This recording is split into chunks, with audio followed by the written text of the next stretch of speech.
To the tune of OPP, minority by nature. No time for idle chitter chat and petty iterations. Teaming to me exponentially like I'm Barack's inauguration. Erratic calculations, nah, I runs the infinite. Only way I slow me down is with some calcing by a limit. They might no longer show the work to answer self-evident. Some truth should be proclaimed in the Declaration of Independence. Things not instantaneous can be approximated by adding up our changes till everything integrated. Word to my partners in calculus.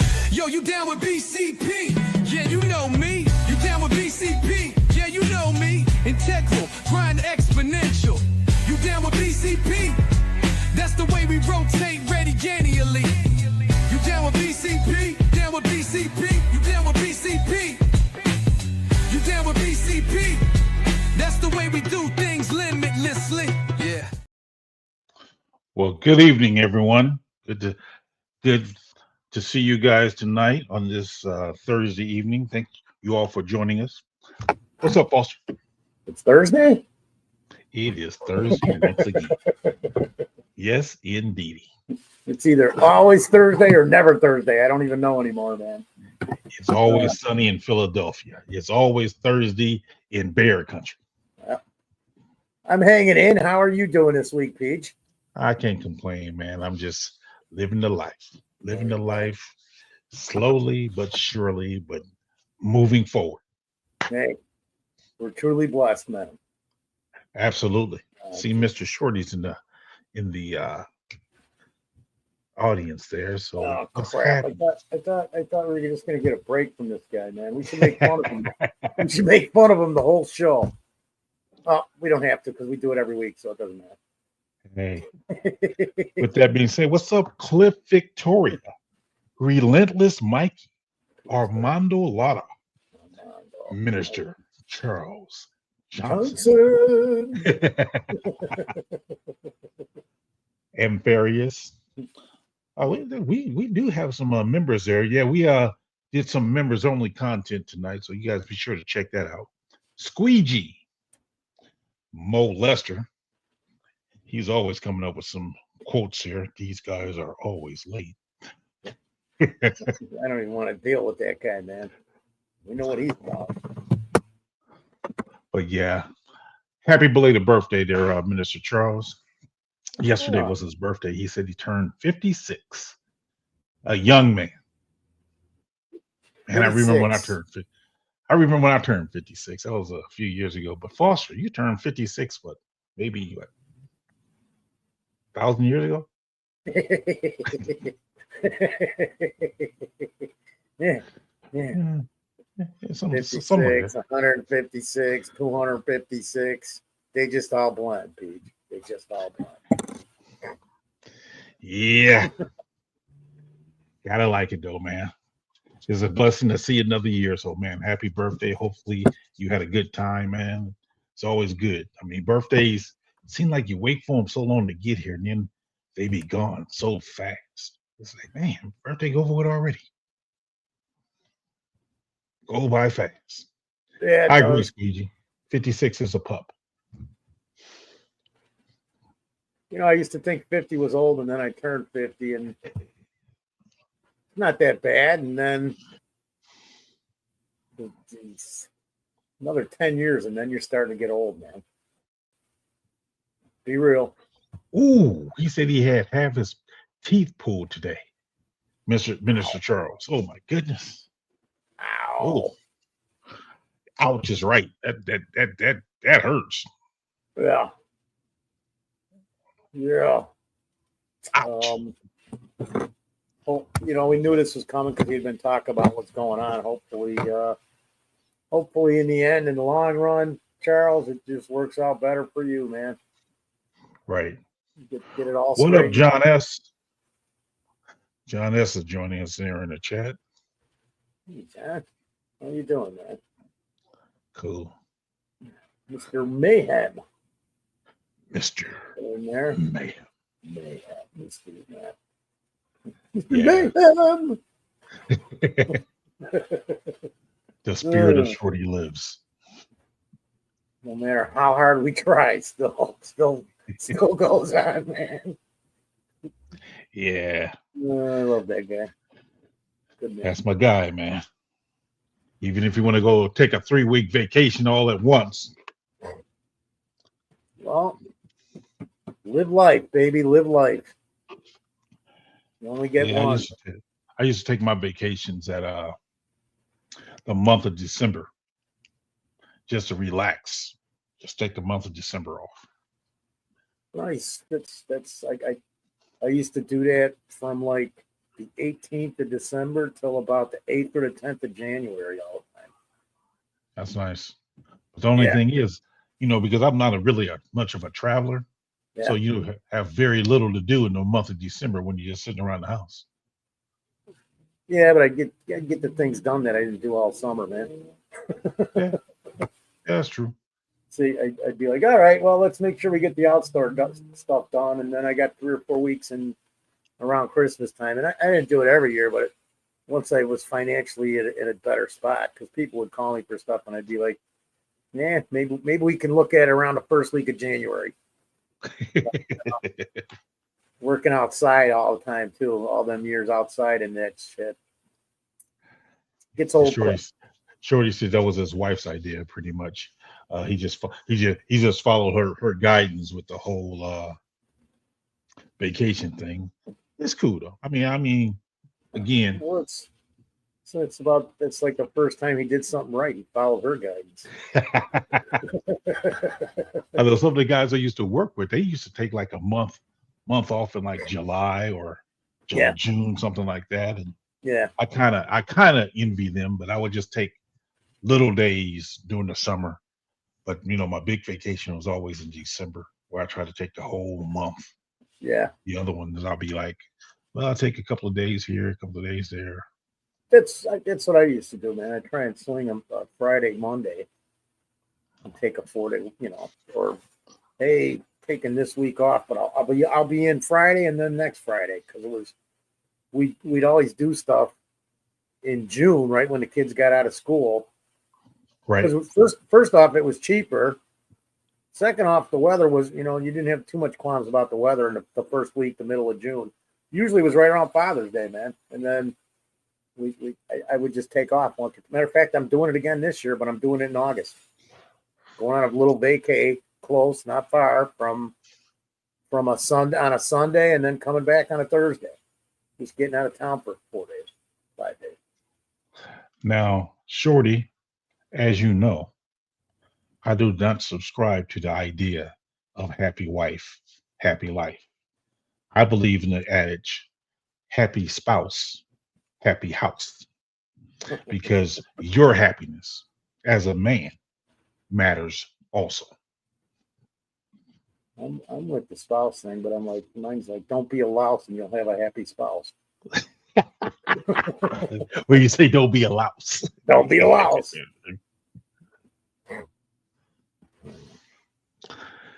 Exactly, relentless, Mikey. It goes both ways. Because Mhm. your happiness matters as well.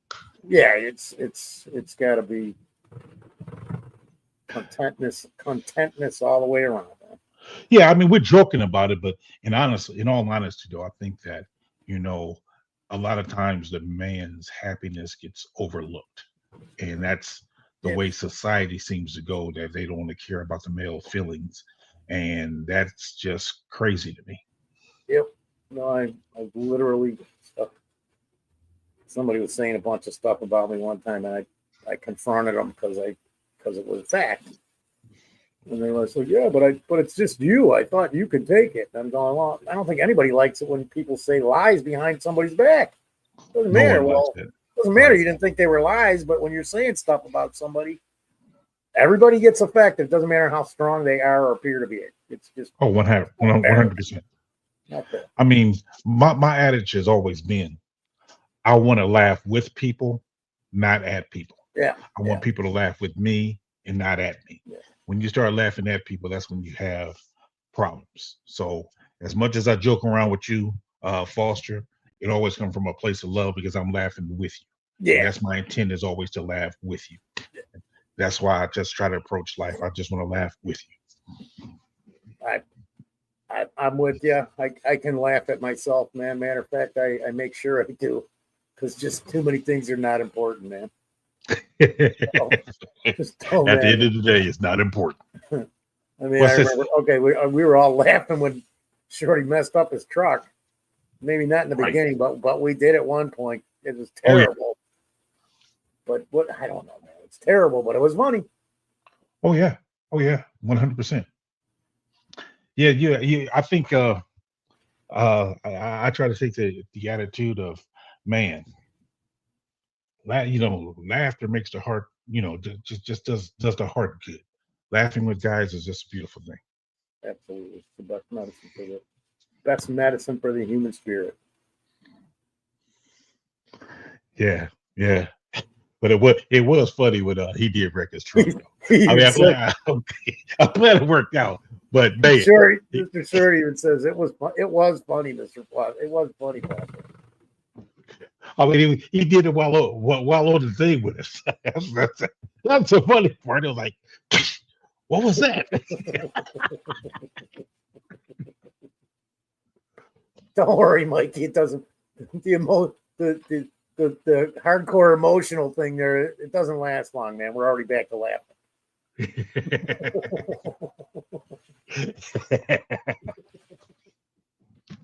You guys gotta laugh, man. I'm telling you, gotta laugh. Squeegee's hot dating tip of the week. Don't waste time chasing a hot woman at the bar. Pick an ugly one and drink her cue. By about the fifth beer, like, oh, you know what? She don't look that bad. Gotta read these things before I put them up and read them live, man. I mean, you start rationalizing with yourself. You know what? She don't look all that bad. As good as it looks better than when I got her 3 hours ago. Yeah. Maybe I do too. The more I look at her, you know what? Are we gonna? Yeah, she don't look that bad.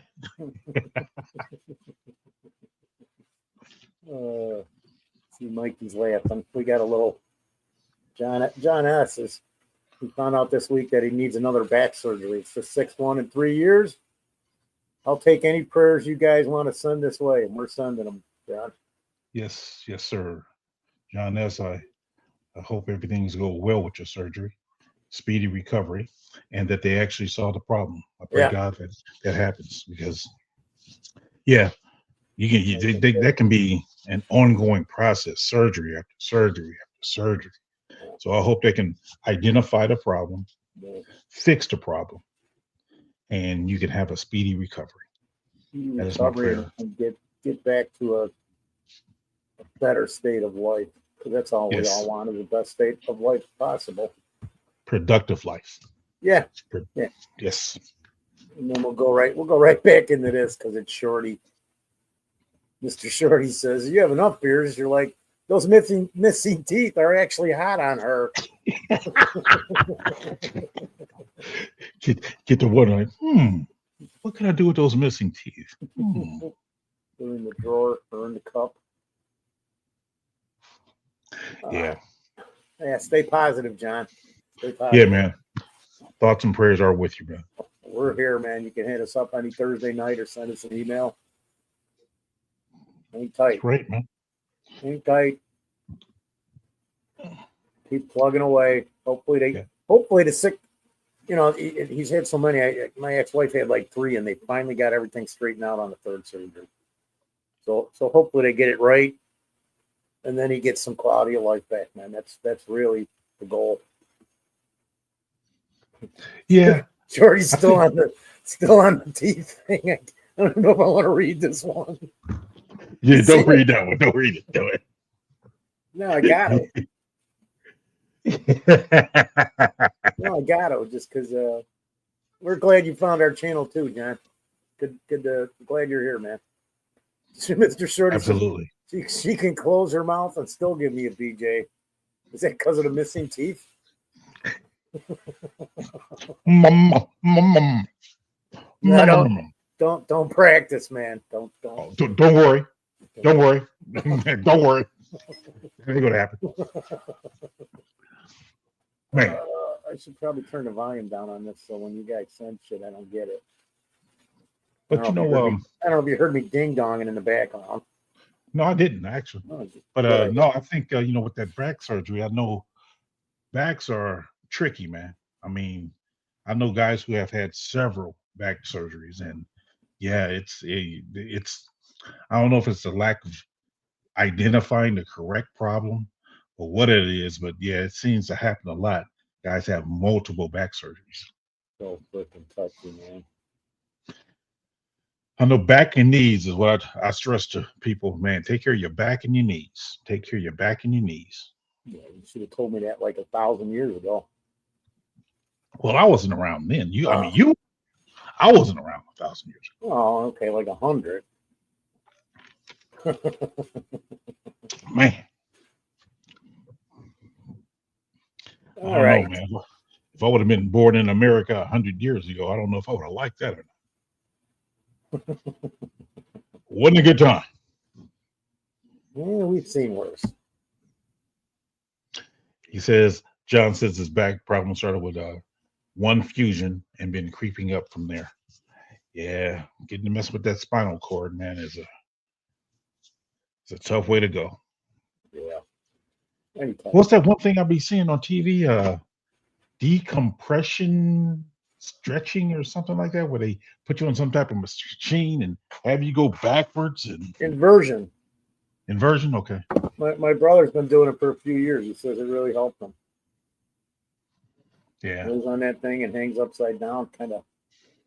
Well, this one, it's like you're on a wheel and you're going backwards. Yeah. And it got you stretching out. And I'm like, ooh, that looked painful, but supposedly helps decompress your disc, I guess. Yeah. The disc in your. I got the old Iron Maiden out that I use. You know what an Iron Maiden is, right? No. It's a rack that they used to stretch you out on for punishment in medieval times. I got one in the other room. I just get on that thing and crank her up. Oh my goodness, you got one in the other room. Yeah. Pulls my back, Man. It stretches my back. That's why I was 5'7" when I, got my license and everything, and now I'm 5'8". Took 45, 50 years, but I just stretched myself another inch. That's what she said. Man, who needs we could talk about Brian Poles or some of this stuff too at some point. Yeah, at some point, got to talk about the Bears here. But in the meantime, yeah, I got the rack over here in the other room. Tell everybody we said hi, Shorty. Go enjoy your night, man. Yeah, man, enjoy your night, Shorty. John says, I've tried inversion. I even had a spinal cord stimulator implanted last year to help with the pain and neuropathy. It helps some, but not enough. Seriously, man, my prayers are with you, brother. For real. I really hope this surgery, your next surgery, is your final one, and it solves the problem for you. And hello, Kitty. Tell her I said hi, man. Meow. She's one of my favorite girls. Never met her, but she's one of my favorite girls.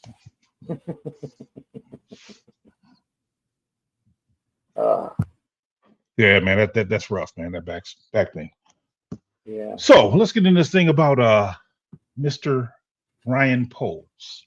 I know you have always been a big supporter of his. So what do you think about the extension? I was actually shocked. I didn't see it coming right now. I mean, I think I see why they did it, because they feel that finally we're making good progress. And then it keeps everybody in line. If you look at the coaching staff and the quarterback and some of the players he's brought in. Yeah. So they're going to give him that much more time. Makes sense. On the up, I don't know if I would have done that right now, but it's their move, and I'm okay with it, because I think he is the guy that we need. Sometimes these GMs, they don't just jump right in and become GMs. True. They got to learn the position, just like a lineman or a quarterback. Yep. And I've often said this about our prior GM. I said he just spent 7 years here learning how to become a GM. With all the mistakes he made and then some of the good moves he made. So this is where he got his experience as GM, because I won't be surprised if he is a GM somewhere else again in time. I'm not going to say tomorrow or next year or 5 years. Right. He was young enough. He was young. He got some experience. I would think the guy learned a lot of things. My biggest thing on him was how he dealt with the fans and the media, because he didn't. Poles makes himself available enough to where you're seeing him once a week or more. Yeah, I think my biggest issue with Pace was the fact that he took that philosophy like the New Orleans Saints have of kicking these contracts down the road. Yeah. And I don't subscribe to that. Would have been fine if we had Drew Brees and 3 of those linebackers, but we didn't. Yeah, and that's why they in cap casualty part for the last few years. I mean, they're getting out of it now, but it's because of that philosophy. And see, I never subscribed to that. But my feelings about polls, I'm much like you. I would have waited. I kind of understand why they did it, because they want to, quiet any noise that if something start going wrong this season, have to bring up his contract. So I get that part of it. I just I don't know if I would have done it, because quite frankly, in his 4 years of being here, am I correct? Is it 4? Yeah. His 4 years of being here, he really hasn't done anything. I mean, he tore down, started building up, but he hasn't had a winning season. And we're rewarding less than mediocrity. It's not even mediocrity. It's like bad GM, to be honest with you, because man, he needs to do a better job. Quite frankly, I mean, if we're being honest, he just needs to do a better job. Are you talking about Foster? Yep. How's it going, gentlemen? What's up, Carl? What's up with you, man? Not too much. Not too much. I was talking to my dad. I apologize for being late, guys. Oh, you're fine, man. That's more important. Absolutely. That's more important. Absolutely. I would have kept talking to my dad, man. I don't get to talk to him anymore because he's not here. I hear you. Hopefully, I'll be seeing him in Michigan on Scooter show, Dad. I'll hang out with you all night or whatever till you want. I hear Absolutely. You. How's it going, chat? No, I was reading over chat. Sorry, Foster. What's Immortal talking about right here? I don't know. I don't know what he. Yeah, when he said that, I don't understand what he meant by that. It has to be something we said. Earlier. Yeah. It has to be something we said. I just don't know what it is. No context, huh, Immortal? There is. It's. You have to go back and watch. I bet you. Yeah, we was talking because we was talking to Shorty. We was talking to Shorty, and Shorty. Shorty was making some comments. So. Yeah. Shorty. Yeah. Well, where are we at? Have you guys talked about any of the 3 extensions yet? We're in the middle of talking about polls right now. Fucking came in here and destroyed our whole conversation. Oh, I destroyed it. No. Well, I'll just say I think that the extension of polls is a no-brainer. Why? Because I think that was a stipulation that Ben Johnson required to come to Chicago to begin with. Ooh. It's not a 5-year extension. I saw some people saying that, but it's a 3-year extension to go through 2029. Yeah. Along with Ben Johnson, right? It's the exact same length. Now, Ben Johnson, he has a 5-year contract. That's right. So Pole's got a 3-year extension, meaning he had 2 years left on his deal. Gotcha. Had 3 more. Now they're tied at the hip through 2029, just as every single other member of the Chicago Bears organization is essentially. Maybe aside from the McCaskey family. So why would you have to do it now? Yeah, I mean, it's probably one of those things you should have done it sooner. Maybe there was just a little bit of language, a little bit of money that they were sorting out. But again, I think it started off with when Ben Johnson came here. He said, okay, now this is going to be a bit taboo, and I'll try and get this tweet up. I feel like we maybe even wasted a year under my thought process here, but I don't know how quickly I'll be able to find this. There's a little mister, if you will, that I'm sure you guys have heard of. His name is Jim Harbaugh. Remember, he wanted, or the Bears at least, Bears fandom wanted him to come. us on this podcast definitely wanted him to be our head coach last year. But the stipulation and the rumors regarding that was just that Jim Harbaugh required full control of the roster. Great. So, no, we already have a general manager. We have a president of football operations, all this garbage. We don't need that. Well, now we have it. That's why I say it's a bit taboo. I mean, in my opinion, Ben Johnson has already proven that he's got a lot larger of a voice in that personnel room when compared to coaches of the past, right? Matt Eberflus, next to nothing. I think Ben Johnson's got a lot more to say when it comes to player personnel. I don't think Matt Eberflus was next to nothing, because I think there are guys that we got the last couple seasons with him that we might not have got with a different coach. I mean, that's just my opinion. Doesn't mean I'm right. As far as Eberflus saying, I want that guy? Yeah. I'm in the same boat. I think that Eberflus had a lot to deal Especially with. the defensive guy. Sorry, Pete. Yeah. I think he got who he wanted. I mean, Poles does a good job of facilitating what his coach want, in my opinion. So Appears. that's the thought I get, because I think he was probably pounding the table for Tremaine Edmonds. That's how he ended up here. Because Flus wanted that guy, but I don't think. I see the logic behind that. The only thing I could think of is that you drafted Roquan Smith, and then Tremaine Edmonds was drafted in the exact same draft, like 5-6 picks after him. Mm-hmm. And when you trade away the guy, you said, okay, I'm just going to flip-flop. I'm going to acquire this guy and TJ Edwards for the exact same amount of money. So I think that's where it came from. Did Eberflus specifically want him? Probably, but I think he wanted him based upon his length and him playing at Tampa too, like the Bears did with Urlacher, and him having a similar length as Urlacher to be able to play that same position. But before we go any further, let me recognize Chad Speaker real quick with the super chat. He says, BCP, PJ, Foster, Carl, what's going on? $5 donation. Appreciate you, Chad Speaker, as always. Thank you very much, sir. Chad Speaker. Thanks, Chad. Hope you're well, buddy. Yeah.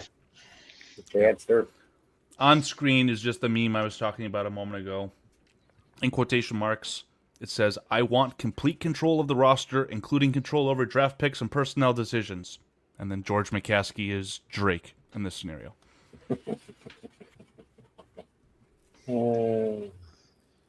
Yeah, I'm not so sure if Ben. I mean, I just think Poles is more accommodating. I just think he tries to give the head coach what he wants as far as personnel wise. And I think that's how it should be. And I don't have any evidence. Let me be clear. I'm talking out of my ass on this one. But my only piece of evidence is you had a terrible offensive line for essentially the entire tenure of Ryan Poles. Then in 1 year, you acquire a Hall of Famer, a former All-Pro by technicality, or a Pro Bowler by technicality, top 5 center in 1 year. So that's where I'm coming from.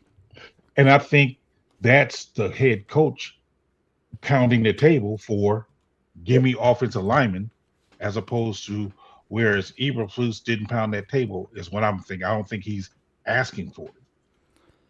But I mean, again, probably, the specific player two too. Different scenarios too. Look at the scenarios. I mean, I'm just going to throw this out there. You've got a scenario where Johnson comes in and they've got money and resources. Eberflus comes in and they're, all right, here's the deal, Mr. Eberflus. What do you want? More defense or offense? Because we're limited on what we've got to spend. And Eberflus says, okay, get us somebody for the line, but I want more defensive guys because I'll shut the other teams out. And it's just going on what I think in my head. I mean, looking at each situation separately. And you got to take in consideration, one head coach was doing in the middle of the tear down, whereas now we're building up. So yeah, you're not going out to get those contracts. You're getting because you're busy dumping contracts. And maybe that's the leverage that Ryan Poles was ever able to utilize to acquire the extension, right? Hey, I've been GMing with one arm, potentially 2 arms behind my back. Look what I've done financially for the team, right? They're in a really good spot. Yeah. So Now it's, I saw someone say this, everyone wants a proof of concept, whatever it was. Well, you can't necessarily rely on that, right? Like, you can't win a Super Bowl and then extend. You're in that window now, so you might as well just do it. Well, you look at history. Go back, and Pete, I know you can look at this. I'm sure you can too, Carl. But I'm saying, Pete can go back further to look at all the teams and the cycles they went through when we were younger. It was always 4, 5, 6 years for the rebuild and for the team to make the headway. Yeah. So it's more of a normal thing than non-normal, just because Houston had that season, and now you got Washington. Who's next? There's a team every year, but are they going to stay as good, or are they going to regress? We want First to progress. first. Yeah, you want the sustained success, Yeah, right? You don't right, want the flash in the right, pan 2018, which right. is nice. That's the best season the Bears have had since they beat the Seahawks in the late 2000s. Like, it's been that grim, but you want the sustained success if that's possible. Starts with the quarterback, in my opinion, too, by the way. And that's where I would disagree. It doesn't necessarily start with the quarterback for me. It's for me because I look at certain teams and it seemed like they did well because they had more of an overall team. Like the And Eagles. yeah. I mean, Eagles, Seahawks, because Russell Wilson, I thought he did okay, but he wasn't spectacular in my opinion. But that's He proved himself to be a good player once the Legion of Boom fell off the cliff and they traded away Marshawn Lynch. They had the whole let Russ right. cook phase, so I think he was a good player. Once he Later on, separated from the Seahawks, yeah, he was later already on, declining.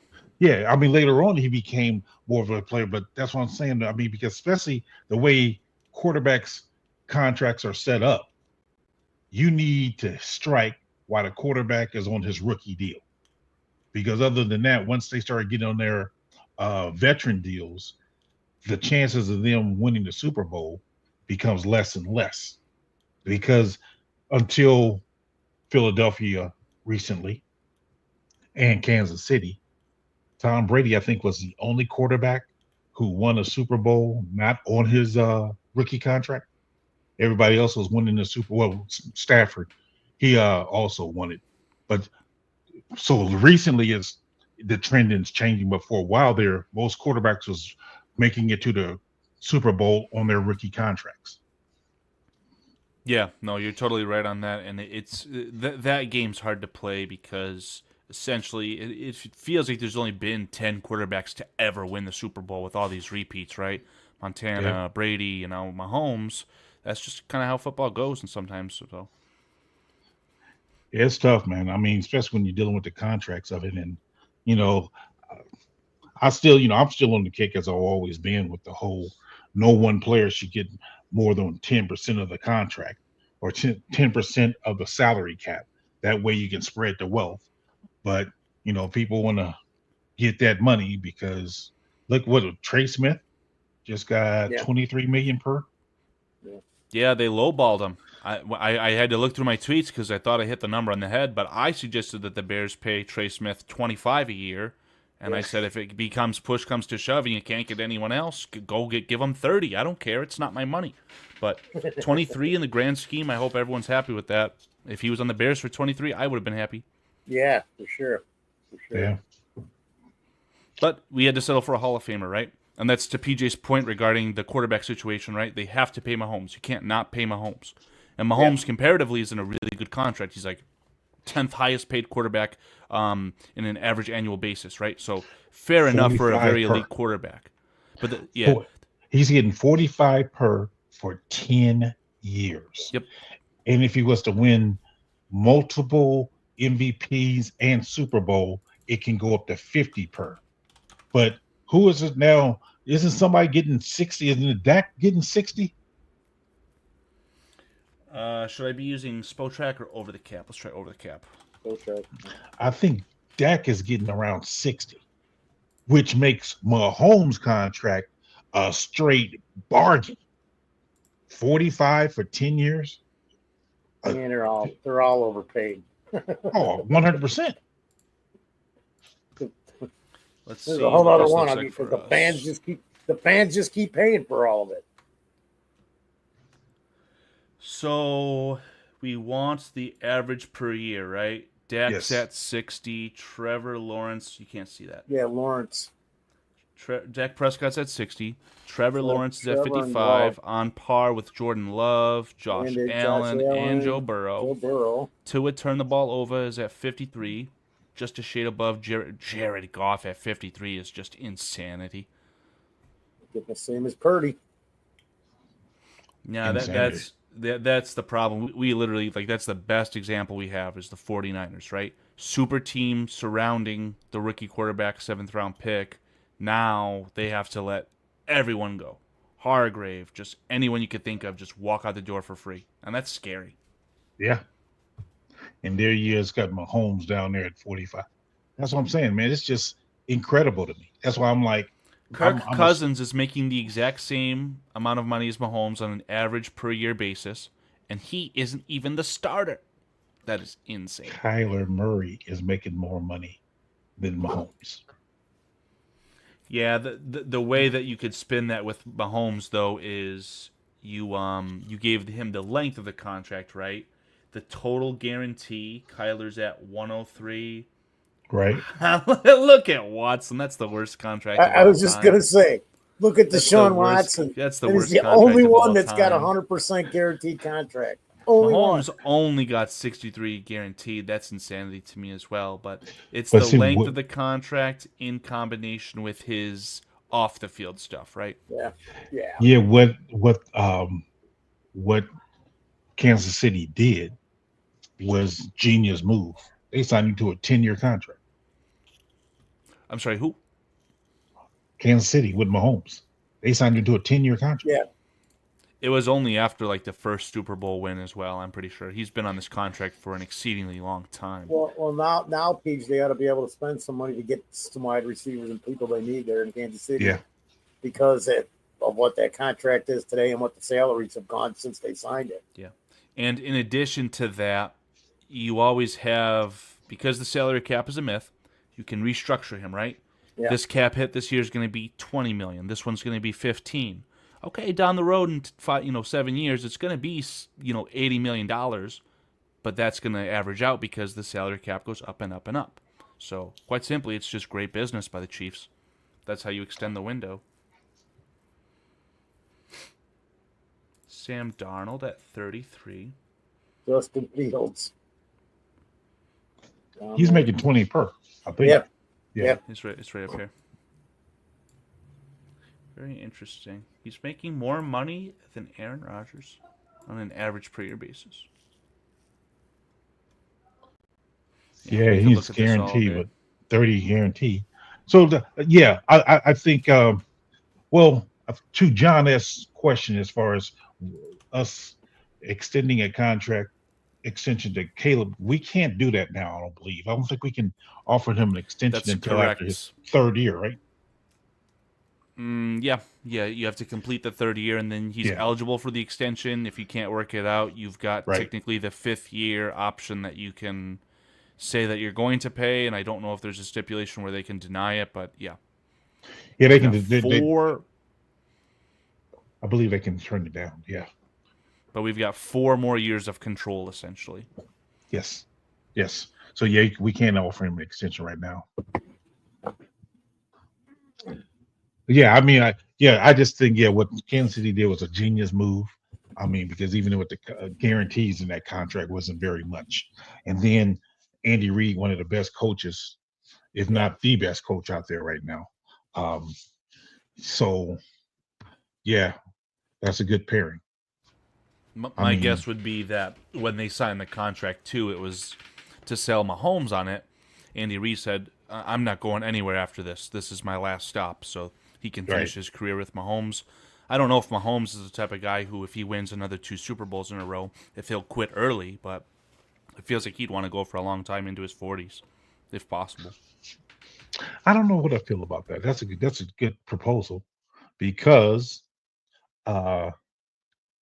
his father was a professional baseball player. And because his father was a professional baseball player, I'm wondering, is he telling him like, hey man, get your money and get out? Or man, make it last forever or whatever. So that's why it's interesting to me, that dynamic.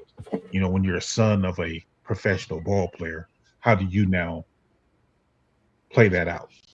And no disrespect to Patrick Mahomes' father, but I've never heard of him as a baseball player. And Mahomes is already in the stratosphere of the best NFL football player of all time, right? It's going to take a lot of work, multiple Super Bowls, multiple MVPs, but Right. he's already in that stratosphere. So And for him that's to quit, it would be very premature. and see, the reason why I'm making that statement is because if you look at Kobe Bryant, his father was a basketball player for the Philadelphia 76ers. Joe Jellybean Bryant. So Kobe comes into the league and plays 20 years in the league. Joe, I believe he played 6 years or something like that. He didn't have a very long career. So that's what I'm saying. So is Patrick Mahomes then going to take that same attitude? Well, my father probably didn't play in that long, so I want to make sure I play long enough. I don't know. That's why I'm questioning it on not knowing which way he would go. It depends on how much you love the game, and because you're only limited to so much time playing it. Yeah. I mean, you know, maybe he want to chase greatness. I want to be the greatest to ever do it, so I want to play 20 years to win as many Super Bowls as I can before I can go down as the greatest. You never know. Mikey's got it. If he wants that jacket, he wants to end up in the Hall of Fame. He's going to have to play. Going to have to play 10 seasons. I was going to say, here's a really interesting conversation. I mean, is Patrick Mahomes already a Hall of Famer if he retired today? I think so. I think it's a lot closer to yes than no. I don't think know if it is yes. I think he is. I'd say he is, but I couldn't guarantee that he'd go in on the first ballot. Right yeah, now? I mean, maybe he's not first ballot if he has the premature. I give here, up. If he does this for 3 or 4 more years, then he's probably a first ballot guy. What do you guys think about this? Name me a 3-time Super Bowl winning quarterback that wasn't a first ballot Hall of Famer. So Eli Manning won it twice, not 3 times. He should not be anywhere near a first ballot. I genuinely don't know if he's eligible for the Hall of Fame right now or not. 3? I don't even know how many quarterbacks have won 3 Super Bowls. Montana. Yeah, I was going to say the 49ers guys. Aikman. Brady. Aikman was first ballot? I believe so, yes. Yeah. That's it, isn't it? Title of the stream today, right? Montana, Good things. Aikman, Brady, and Mahomes. Mahomes got 2 or 3. 3 before. Roethlisberger's another 2 guy, right? Yeah. Because he beat Bradshaw, the Seahawks. Bradshaw was a first timer. I think he was the first ballot Hall of Famer. He was the first one to do it, yep. Yeah. Bradshaw, yeah. So 5 guys. And that's what I'm saying. I mean, so based upon what he's done already, I think he's a first ballot already. Yeah. But I think maybe they could stick it to him really bad if they really wanted to, if he had a premature quit, right? Like, in my opinion, he's in the midst of his prime. He's not even close to the tail end of his career, Mahomes. And if he retired today, right, as training camp is firing up, you know what, I just don't want to do this anymore. I don't think he'd get in 5 years. I think he'd get in 6 years. They just stick it to him. But I think he's a Hall of Famer at this point. Barry Sanders, didn't he do it prematurely? Yep. Yeah, Calvin Johnson. Now you're talking about sob stories, right? Oh, the Lions suck. They robbed him of greatness. Even though, like, I've seen things from Megatron where essentially, like, his body could not do it. He was saying he determined he was retiring, like, I don't know, 4-6 weeks into a season. His last season, he was at Gamda. Yeah, but you got to look at Mahomes' body of work. But he's been to 5 Super Bowls and won 3 in 8 years that he's been in. That's pretty impressive. No, absolutely. And like that first season, like he sat out for the entire year except 1 game. The last game. So take whatever you want. I'd shave off that first season too. Yeah. But he's great. He just was put in such a great position. Yeah. It's critical. There's no kidding. Critical coaching, great coaching. and put in like the best possible thing. Everybody says Caleb's put in the best possible situation. I think Mahomes was probably put. I don't know how you could be in a better possible situation. I mean, didn't they almost go to the Super Bowl his rookie year with Alex. Alex Smith. Alex? Yeah. Well, yeah, that's another conversation. I mean, Alex Smith was a good quarterback. Yeah. He got resurrected by Jim Harbaugh at San Francisco, and if it wasn't for Colin Kaepernick, he probably would have ended his career as a quarterback there. He was good enough, but they just chose to go a different option.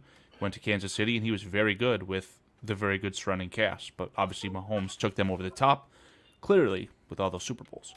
Now, Alex Smith, that last year he was in Kansas City, he played the quarterback position the way is my ideal way a quarterback position should be played. I'm saying that based upon I think he threw for 4,000 yards, maybe 30-10 ratio, touchdown to interception, something like that, maybe. But more importantly, his running back led the league in rushing. So it wasn't about the quarterback. It was about the total team. And watching them play back then, it was like, man, they had a real balanced offense. 2017. Why can I not see the totals? Yeah, 4,042 passing yards, 26 touchdowns to only 5 interceptions. Even better. How many And sacks? Kareem- Doesn't have his longest throw of the year on there. Yeah, I'll try and figure that out for you. Do you guys remember how many sacks Caleb Williams took? Wasn't it in the 60s? 68. So Alex Smith was sacked 35 times in 2017. With Yeah, but see, Kareem Hunt was the league's leading rusher that year too. Yeah, you're probably right. It wasn't the Chiefs have had a sneaky, like really good lineage of running backs. I stumbled upon that by chance the other day. But like completely separate from that, the lineage of running backs they had, right? It was like Priest Holmes, Larry Johnson, Jamal Charles, Kareem Hunt, and then kind of fell off after that. But man, they had some good backs. If you go back a little bit further, the Nigerian Nightmare. Right, yeah. He was technically like a fullback, I think, but he still ran the ball. Yeah, you're totally right. He ran the ball as much more than running backs. Till he got, I forgot who stood him up in the end zone. Wasn't it Atwater? Yeah, I think it was. Yeah, I think it was Atwater. And you know what? He was never the same after that. Go back and look at his numbers. He was never the same after that one play, dude. Get your bell wrong, it'll change your perspective on things. I've gotten my bell rung like 100 times. It still hasn't done anything. Well, you're still going up to Wisconsin. Wisconsin. That mustache is looking gray, Foster. What's going on there? It is gray. Oh boy. That's not a beer brought stain. I was going to shave again yesterday, and I didn't, man. I just been so Squeegee, busy. you are correct. Marcus Allen did play there. And yeah, Okoye. So yeah, they had some good running backs there in Kansas City. But I love the way Alex Smith played that last year. I really did. I was actually hoping the Bears would have got him after he was on the trading block to help him mentor Trubisky. Would have been a much better option because that would have been,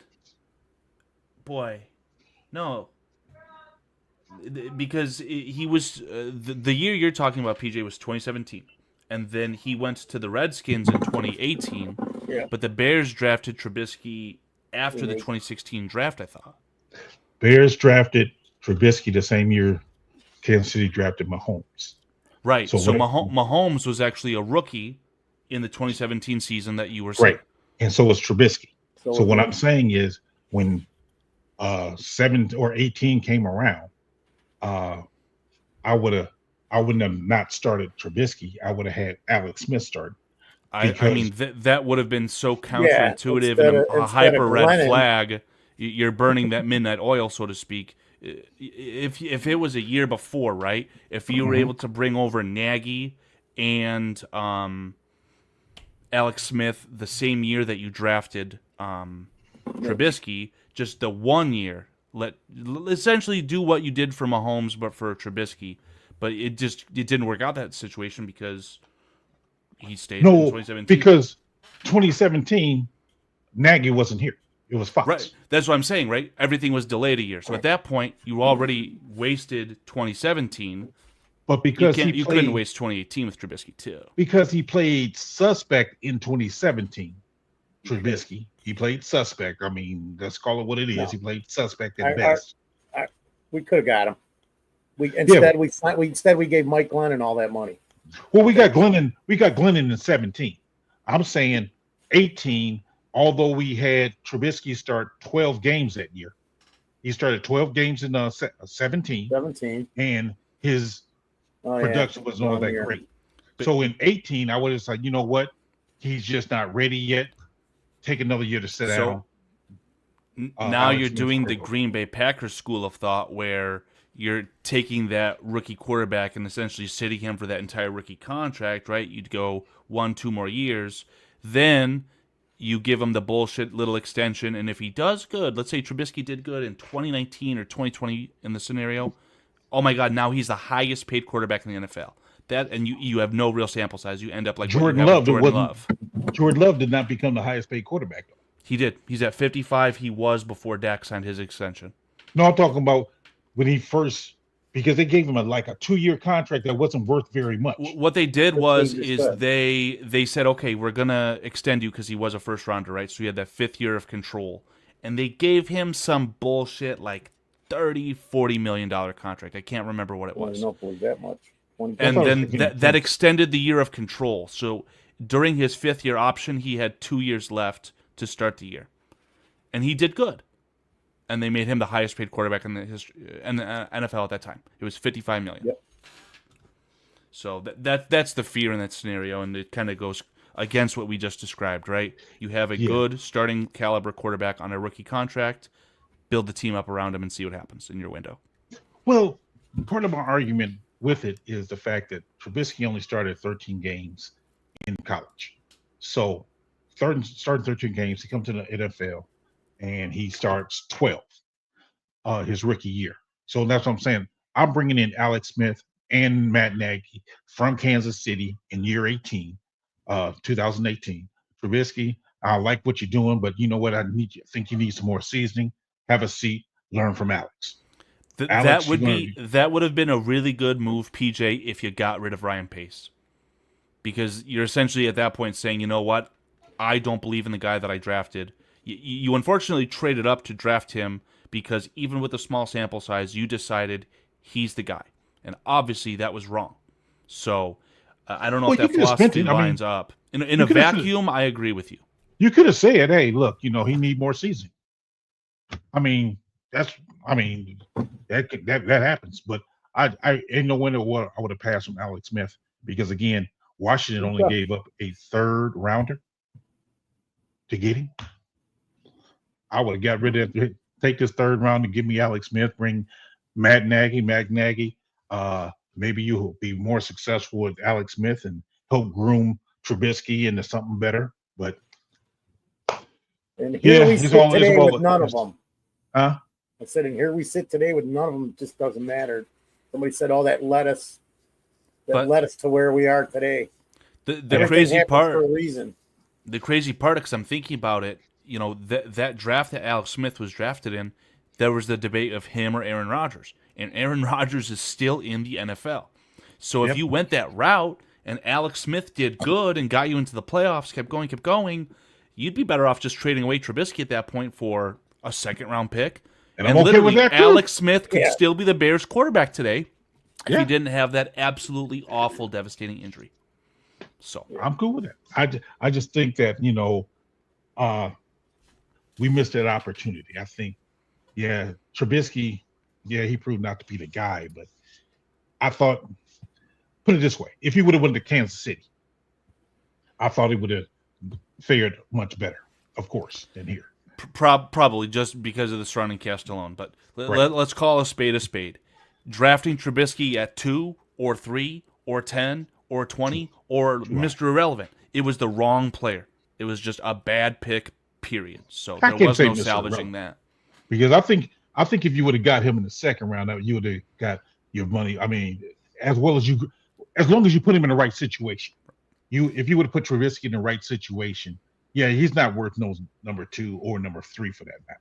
But I can't say that if any team would have got him like in the second round and had him sit, learn how to play the position from a person who's already been there, I think he would have fared much better. I really believe he would have done much better. My comment was essentially just like knowing what the end product was, right? He's a career backup. So that's what I'm saying. Like, there was no way to value and justify that pick because knowing what his end result was, he was just a bad quarterback. See, The 2018 season was fun. Yeah, I think he could have been a good quality starter. He just needed developing in there. And I think that's the conversation that is missed so many times is a lot of these quarterbacks, players for that matter, need some developing, and they're not getting developed. I think if you would have developed Trubisky, he could have been a starting quality quarterback. But because he wasn't developed, that's why he is what he is now. Yep. We're venturing into a completely separate conversation, right? And I agree with your philosophy, but just look at like what happened with Eberflus, right? If you have 3 losing seasons in a row in Chicago of all places, you're not going to be able to have that continuity to have a quarterback, continue to learn your system, right? Because every other year it's going to be, okay, I suck at play calling. My name's Matt Nagy. I got to hand it over to Bill Lazor, all these things. There's no continuity. There's so much pressure in the modern NFL. And all it takes is a couple of guys, right? Late round, first round quarterbacks become MVP candidates, right? Josh Allen, Lamar Jackson. There's just too much pressure in that sense. And I think that's the strongest argument against what you said earlier, PJ. There should be no limit to how much a player can make because with all this pressure, well, fuck, I succeeded. There's 32 positions in this entire world for this job. I'm one of 10 who are receiving an exceeding grade. Give me all the money. And unfortunately, it's justifiable in that sense. Yeah, but because you can't play left tackle and play quarterback, you gotta spread the money around. That's my opinion. I mean, I can't subscribe to a quarterback making 20% of the salary cap and knowing they still need somebody else. Would you say, Foster? It handcuffs the team, the organization. Yeah, 100%. You literally have to trade away Hall of Fame guards to the Chicago Bears for a 6th round pick, a 5th round pick, because your quarterback, who's still only the 10th highest paid quarterback in the NFL, is quite simply making too much money. Yeah. They got and that's what I'm saying. I mean, yeah, on defense too. Yeah, it hamstrings you because somebody pointed out, I forgot what podcast I was watching, that even Jalen Johnson, he's not even in the top 10 in salary cap. Oh my God, that is an incredible contract. I can try and get the details on that, but we're talking about Ahmed Gardner making 30.1 big ones for freaking what? That guy sucks. Man, I'm telling you, man, it's like we got DJ, not DJ. I'm sorry, we got Jalen for a steal, 19 million per. Hey, Foster, you got some new jeans? What's going on, man? Covering up your face in the meantime? Dude's tweaking. He's off another edible. No, I didn't take one. I'm probably gonna have to take one though. My wrist is killing me. Oh boy, man. I went out and finally bought some clothes from the house fire a year ago. Yeah. Okay. So with that being said, Foster, is that a concert T-shirt or what? It's Green Day. Absolutely, it's not a concert T-shirt. What is Green Day? It's what? It's a band and it's an album T-shirt. Dude, you've never heard of Green Day? Not at all. Wow. I'm sure there's ones that you can make me do the same, but that's a nice T-shirt, Foster. It was $5. Damn, that's dirt. It's funny because I think I mentioned this before. I did a page, man. All the mom and pop stores and the Kmart and all the places I've used to go for 30 years, they're all out. They all been put out of business. So I had to make a trip to Walmart, and I walked in and I found some deals on clothes, and I just replaced like, I don't know, 5 pairs of jeans, 15 or 20 shirts, 20 pairs of socks, 18 pairs of underwear. Believe it or not, they're Levante Rogers.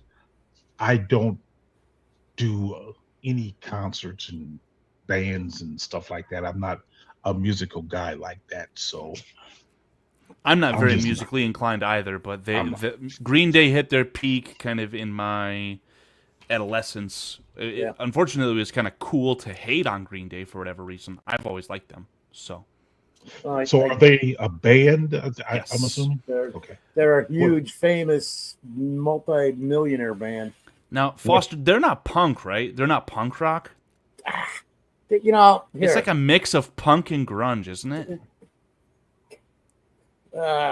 new wave rock. You know, I would definitely not listen to that. the punk new wave era really is from the 70s, and this is kind of an extension of it. Mike, I don't know. These guys have been around since '93 already. And Relentless Mikey calls them alternative. I don't know. When I think of Yeah, alternative, there you go. it feels like they're a little bit more punky than just alternative. But okay, maybe three's a crowd. Okay, He's right. It's alternative rock, which that category's so huge though. DJ Now, when I Prophet do says listen to they're on the music- classic rock station. So They is are Blink now. one. So is Blink 182. They We're are all getting now. old, gentlemen. Sorry, Yeah. These guys, I actually dated a girl that knew these guys before they were popular at all. They weren't even called Green Day back then. And Yeah, I can honestly say I've never listened to pop rock, or what is it? Pop punk, or pop rock. pop rock. I that's when I do listen to music, I don't listen to that kind of music. So forgive my ignorance. I've literally listened to albums where punk rock bands cover pop songs. It's literally called Punk Goes Pop. So I really don't even listen to a lot of pop bands. I just don't. Yeah. Sorry. There's a band from the Sorry. 70s, the 80s, and 90s. They're still around. They're still playing, called Judas Priest. Now I heard of them. Okay. Yeah. I heard of Judas Priest. Well, Rob Halford's like a trained opera singer, man, or he could be. He's a lead singer. And they did a song by Joan Baez. It's called The Green Man Alicia. And that is a folk rock song. And if you hear their version of it, nowhere similar in any way, shape, or form, just the lyrics. Please. So they turned a folk song, which she played with a single acoustic guitar and sang, into a metal rock hardcore tune. And this is in the 70s, man, maybe early 80s. Green Man Alicia, it's right around there. But these guys, Pete, I'm sure you've heard some of their songs because they've been in too many movies. Probably. And these when they came out, they just actually I shouldn't say that. When they changed names and finally got noticed, they were huge. They blew up. They've been all over the world multiple times. Matter of fact, not now. 30 some years later, I'm like looking at going to see. This is one of the bands I'm picking out like 3 concerts now that I want to go to, and this is one of the bands I'll see now because they're old. You see Squeegee there? Yeah, yeah. Tell the truth, PJ. You know you love the Village People. All right. If I want to give full disclosure, I think they came out in the 70s. Am I correct? Village People? Yeah. I didn't 70s. know what they were representing when they came out in the 70s. So I did kind of like the song YMCA. I did kind of like it at that time. But I was about, 12 or something like that when they came out. So, yeah, I didn't know.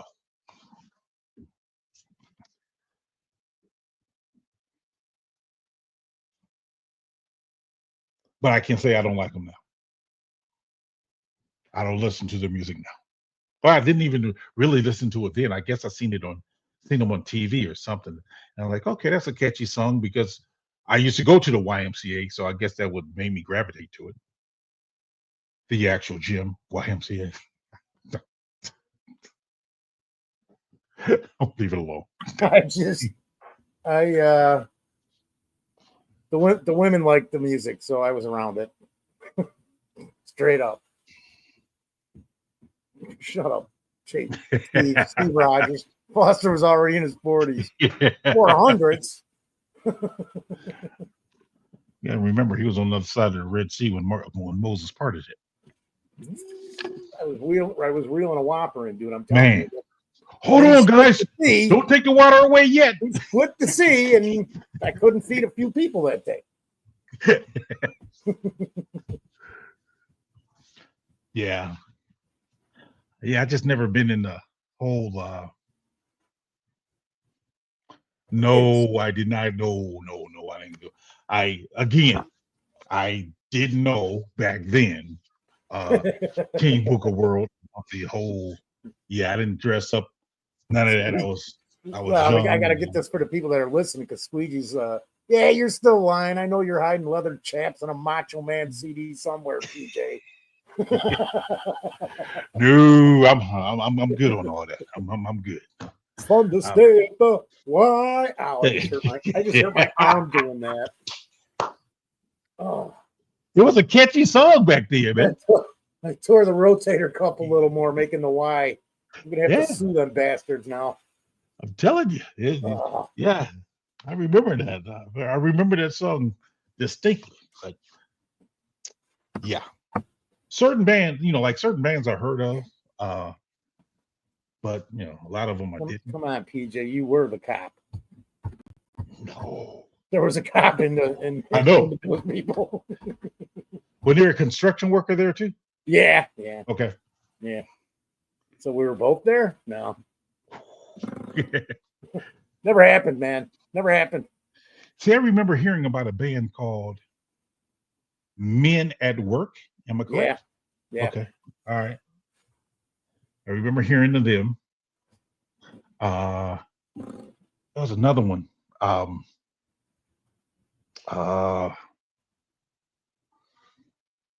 What was that band with Phil Collins? Genesis. Okay, I remember hearing about them. Or Phil Collins. I mean, both of them.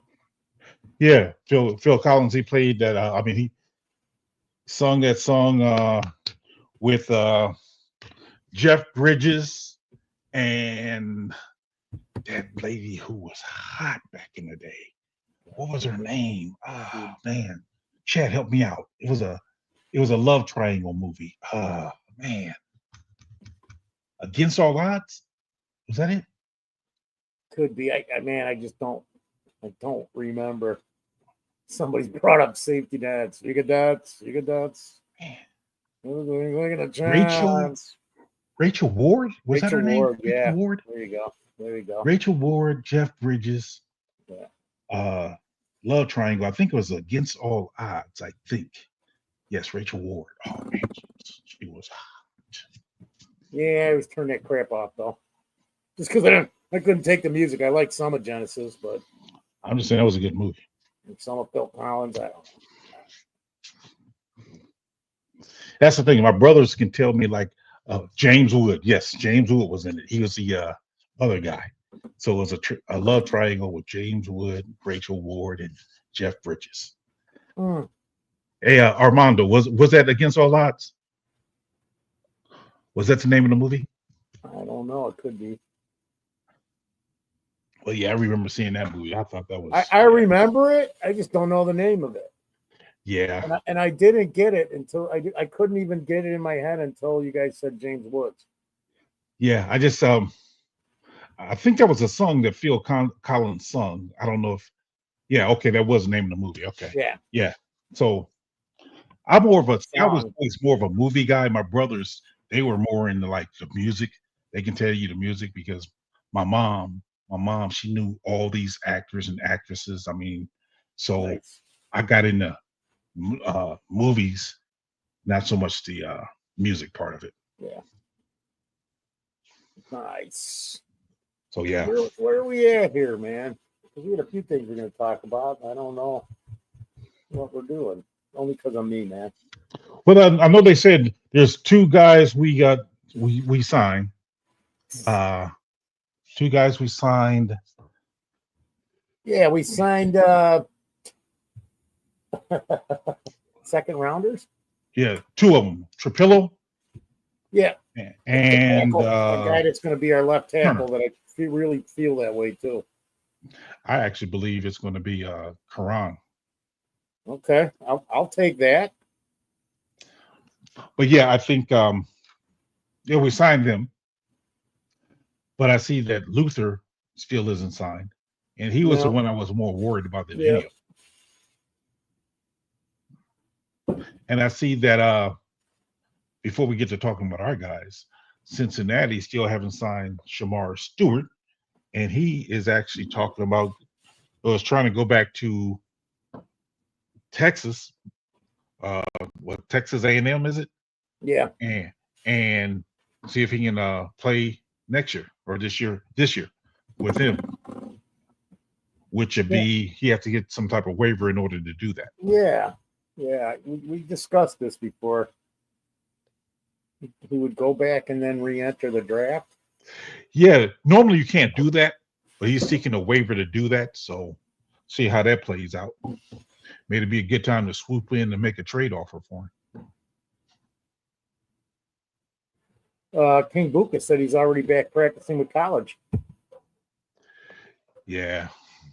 I don't see how they can justify letting him get away, giving him a waiver for that. I mean, I don't know. You figured that Cincinnati's going to want some type of compensation for that. They just lost their first pick, second pick, first pick.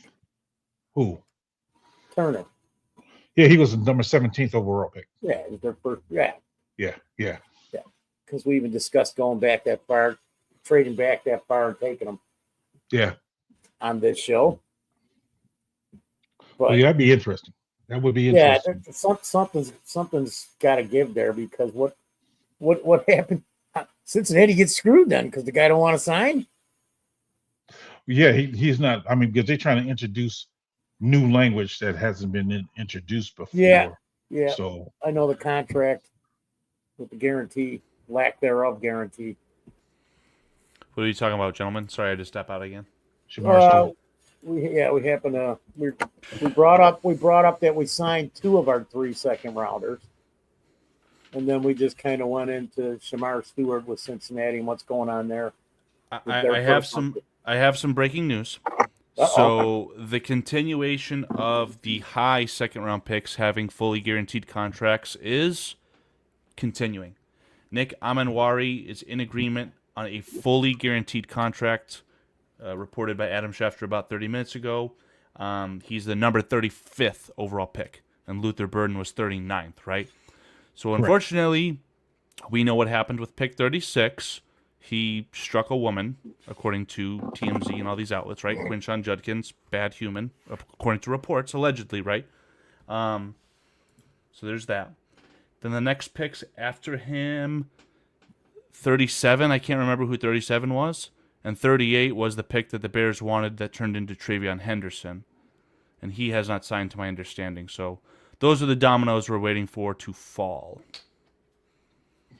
Dun, dun, dun, dun, dun, dun, dun, dun. I don't know if it was reported if Ozzy Trapilo or Shemar Turner, if they had fully guaranteed contracts. No. Oh, never mind. I was thinking that we still picked 41. I think when I was just saying that, I thought that Ozzy Trapilo was the 41st overall pick. He was not. Right. No, Squeegee, it was not a DUI. TMZ has a post where you can hear the woman talk about... You can hear the recorded 911 call. She called 911. She was very composed. Honestly, I don't know if I want to say this on stream, but I'd love for PJ to give his reaction to that call. Because PJ is equipped to answer how we would feel. I'm going to try to say this as respectfully as I can. In today's climate, I think and I wonder how true a lot of these domestic violence cases are. Because I have seen so many false accusations. Yeah. And that's incredible. What I was alluding to, PJ. You'd be able to sniff it out a lot better than me. So, well, I mean, I've seen videos where guys are, recording the girls, and the girls acting like they're being traumatized, and you can literally see them faking it because the guy's recording it. And that's why I think that I don't want to assume. That's what I don't want to assume what really happened here, because I haven't heard the video that you're talking about, nothing. So I just wonder, because yeah, it's so much of that stuff get faked, and it's like I feel it. Who's really is bad on is the true victims, and that's the dilemma for me. Because it discredits the actual valid ones, which are a very serious thing. Yep. And you have guys like 100%. Tyreek Hill who can continue to play football, and it's no big deal. But I'm trying to find that video for you right now, PJ. I don't know if I'll be very successful. Yeah, that's what I just it's just today's climate and how, oh man, glad to say I'm retired. I can honestly say that I'm glad to say I'm retired. Hey, I was arrested for domestic violence, just for getting hit in the face with a full 6-pack and a piece of my arm bitten off. Excuse me? So, It's a tough so man. the girl I'm dating at the time takes a full 6-pack and throws it at my face, breaks my glasses. I got a welt, then bites a piece of my arm off. And I call the cops. They come and arrest me. I'm serious. Happened right here in this house, dude. Man, I'm telling you, bro. Jesus Jesus Christ. That's why that's one of the reasons why I don't jump to judgment, even when a person gets arrested and sometimes even convicted, because I'm like, what really did happen? And that's the thing, man. It's like it's a tricky and slippery slope, man. And that's coming from somebody who's, man. DJ Prophet. Wow, that's just insanity, man. Yeah, that's what I'm saying. I mean, I've heard stories, man. I'm telling you, I've heard so many stories. So yeah, it's sad. Well, PJ, for the culture, let me know if you can hear this. Okay. I had a high profile male that I was in a relationship with put his hands on me. When did that happen? This happened 3 days ago. So that would have been the 9th of July. It was the night of, I can tell you right now.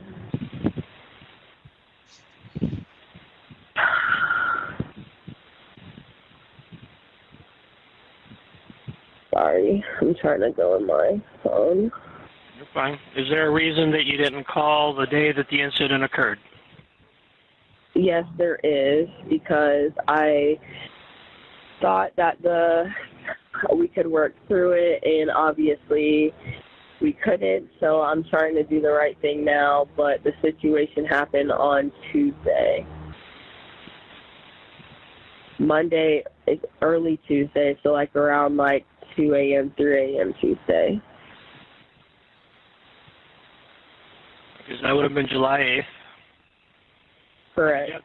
Did you have to go to the hospital for any medical treatment?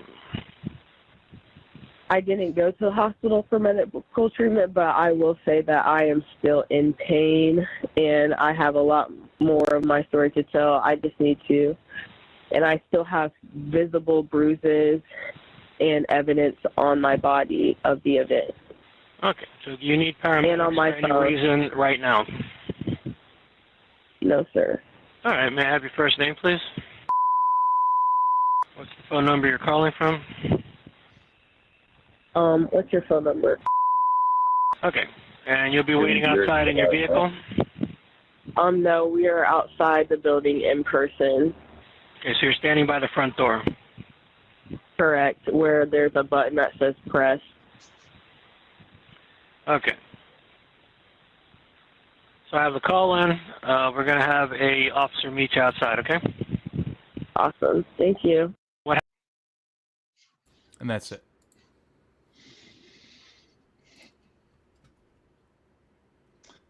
I'm guarded with what I say because I don't want to be politically incorrect. But I had a feeling, PJ. I think certain things makes me wonder. I guess that's the best word I can use. Um, because one,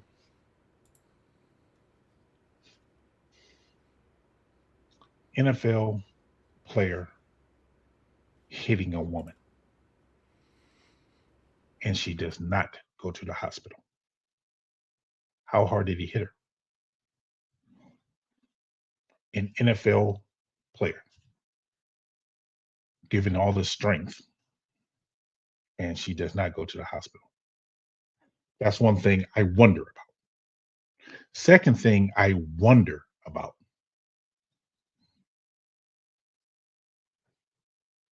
3 days to call. I'm not saying it doesn't happen, but that makes me wonder. She almost, I'm almost directly quoting her, right? She said, "We're trying to work through it." So if he was drunk, I don't know the What is details, there to as work Cliff is through? saying. Either he Right. did it or he didn't. What are you Yeah, working through?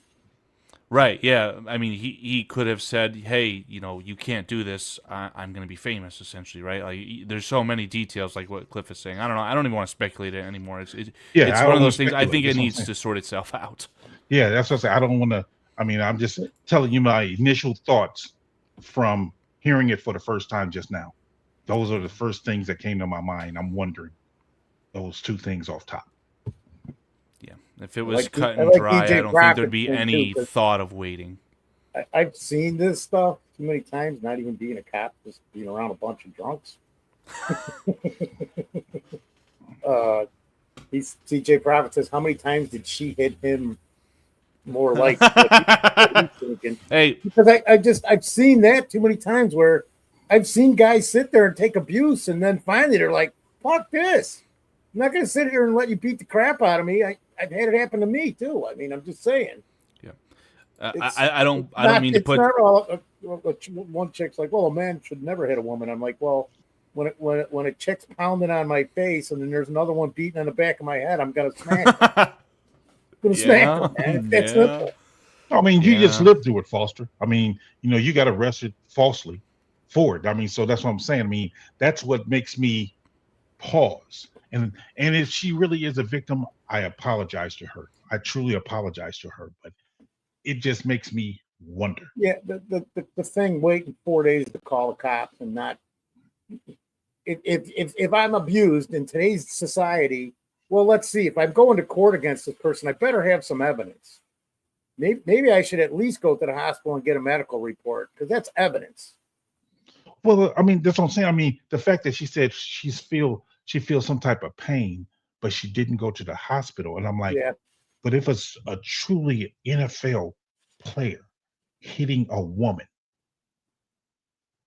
if you have, I mean, if you had some bad intentions, she would need to go to the medical, right, hospital, in for my sure. opinion.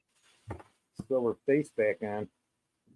And I don't mean to put too much light on this specific topic. Just want to give DJ Profit a shout out, man. The story you put in the chat, Yeah. I'll just highlight it on screen. We saw it, right? Okay. Yeah. DJ Profit, Yeah. great job, man. Very, very proud of you. Happy that Yeah. that was the outcome, and I hope that you continue on the up and up because that And seems that like a happens. very difficult situation. That happens. I know of somebody who that happened to as well, and that's why, I mean, that's why I say I tend to become really skeptical of certain calls now because I've been on some of those calls and you're listening to them and you're like, what really did happen?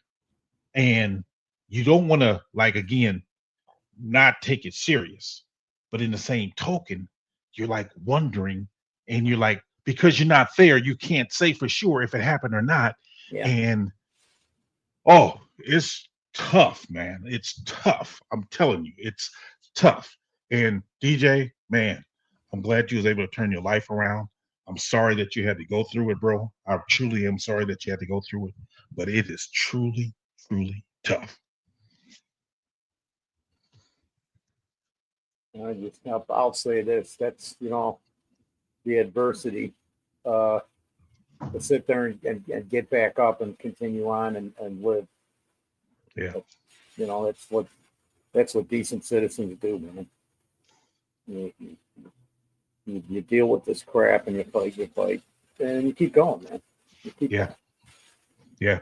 And I'm glad you was able to turn your life around. it's, That I says a was lot gonna about say you. it's I'm sure it's assisted in the person that you become today, DJ. Yeah, I think, I mean, because I've seen it ruin lives.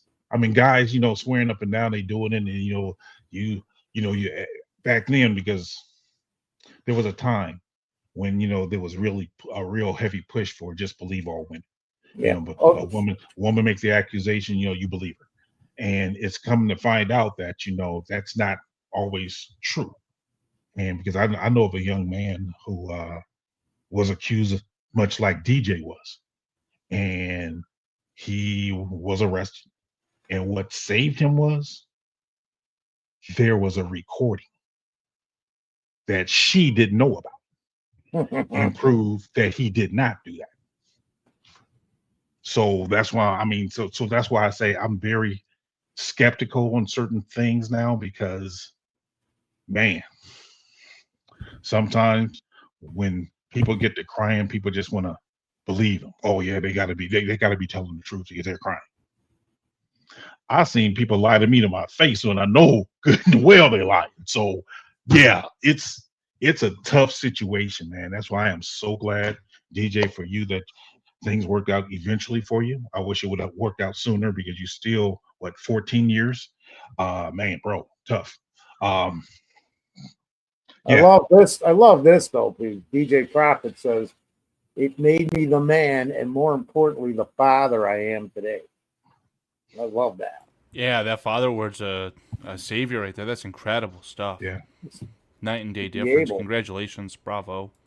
Whatever else you can think of. Yeah, man. Tough, man. I'm telling you.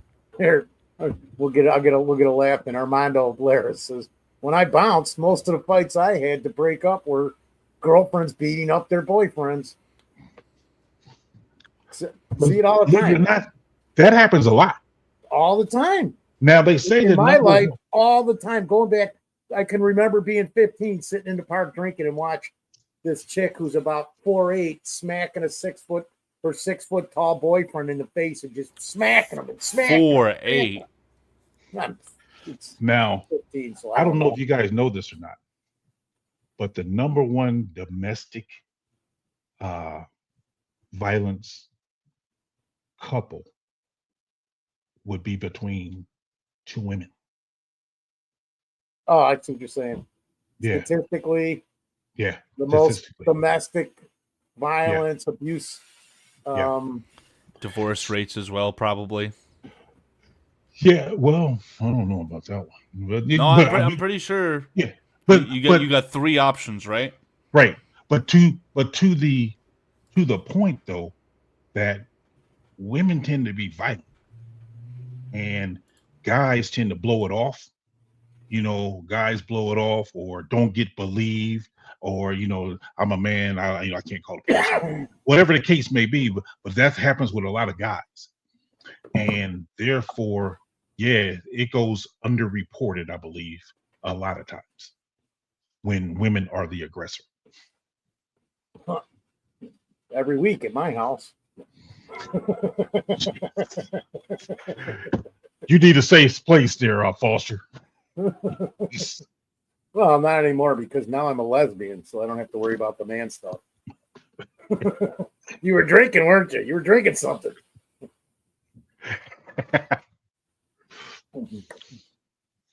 Yeah, I just warned you about that.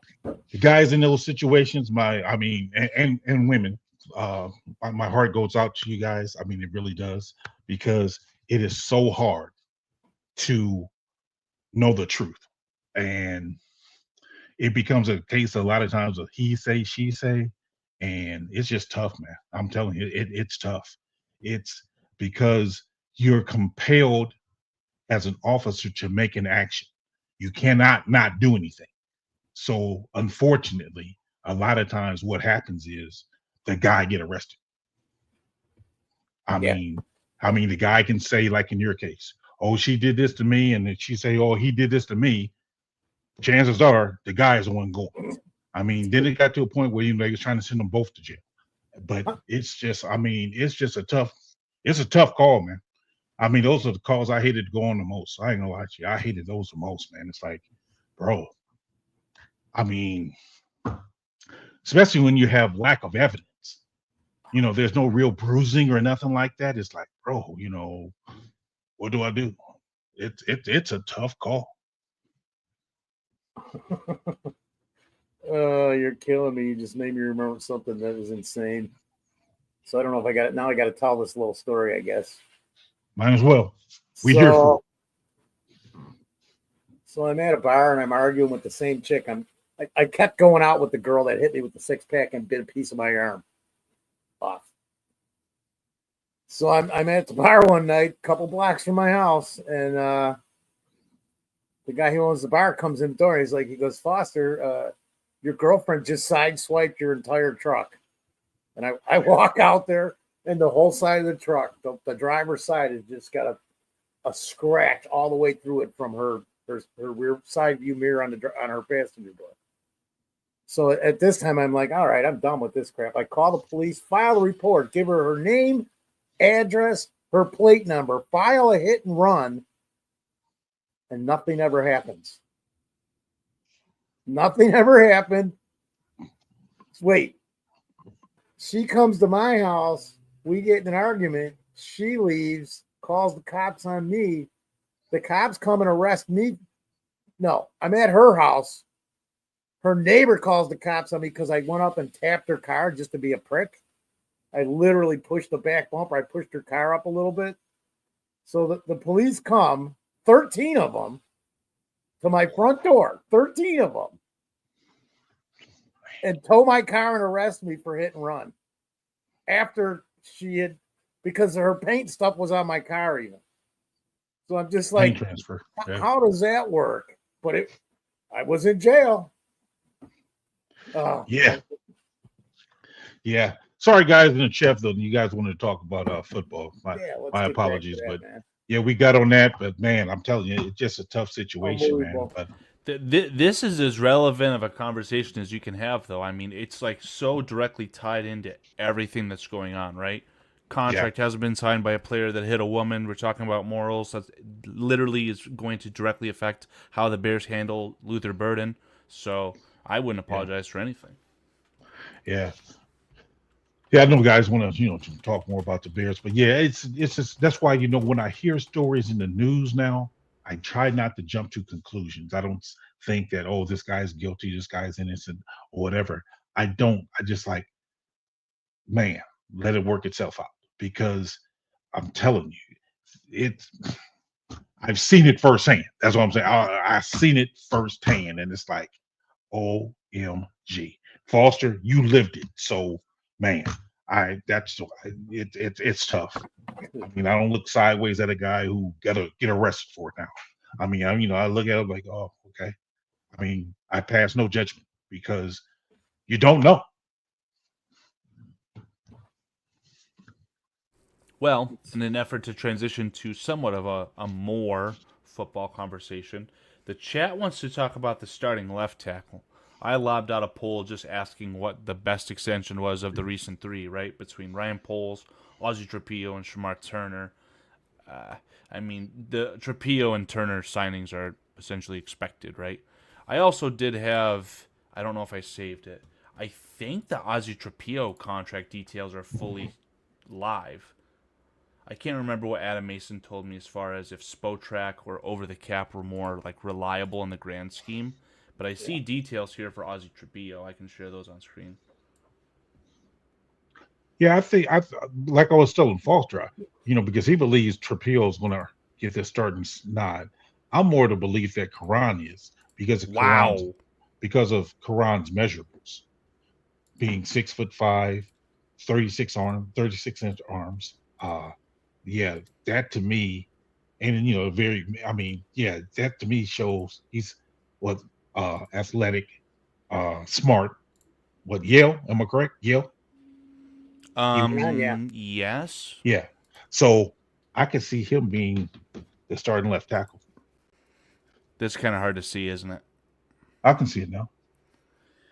So essentially, you're never going to be paying. Well, the cap hit does eclipse $2 million, but for what it is, it's not expensive whatsoever to have Ozzy Trapilo be your left tackle starter.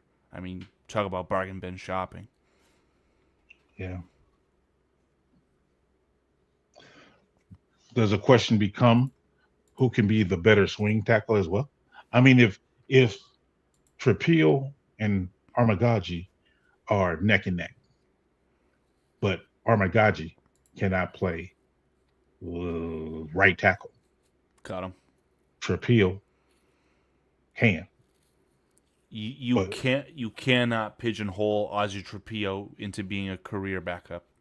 Yeah. I'm just saying, It if would they're be neck such and a neck. terrible blasphemous draft Now, pick. of course, if Trapilo is better, yeah, you played a better player. But if they're basically the same, Ty goes to the higher asset. You could cut Karan now. I don't think you'd really feel it. I mean, he's a third-round pick, right? right? Ozzy Trapilo represents pick 41, if we're being honest. So does Shemar Turner. But for my intents and purposes, like that's an extremely high draft pick. And I know it's lower than that, right? It was 56, something like that. But Ozzy Karan, Trapilo you has talking to about? start. Because Karan was a third rounder, Yeah. and I don't know. I guess at that point you got to look at the upside, which one gives you more or better upside. But What uh, the correct football team building philosophy should be: once you're in the roster, everything else is irrelevant, right? The best right, player should win. That's how you create the best football team. But when we're just kind of spewing out of our asses here, that high of an asset, for my money, absolutely it is a requirement to start. Maybe not in 2025, I will admit that. That caveat being because Braxton Jones is the experienced player. But if Karan beats out Ozzy, I would kind of be a little bit scared of that. well, Karan was projected to be a second rounder Yeah, until his I injury. wouldn't be scared of it. Yeah, I he was just don't, projected to I be. just don't see it. I go back to this. I go back to looking at when we drafted him, and I was watching tape. It's and one of the national guys brought it up, and one of the local guys brought it up.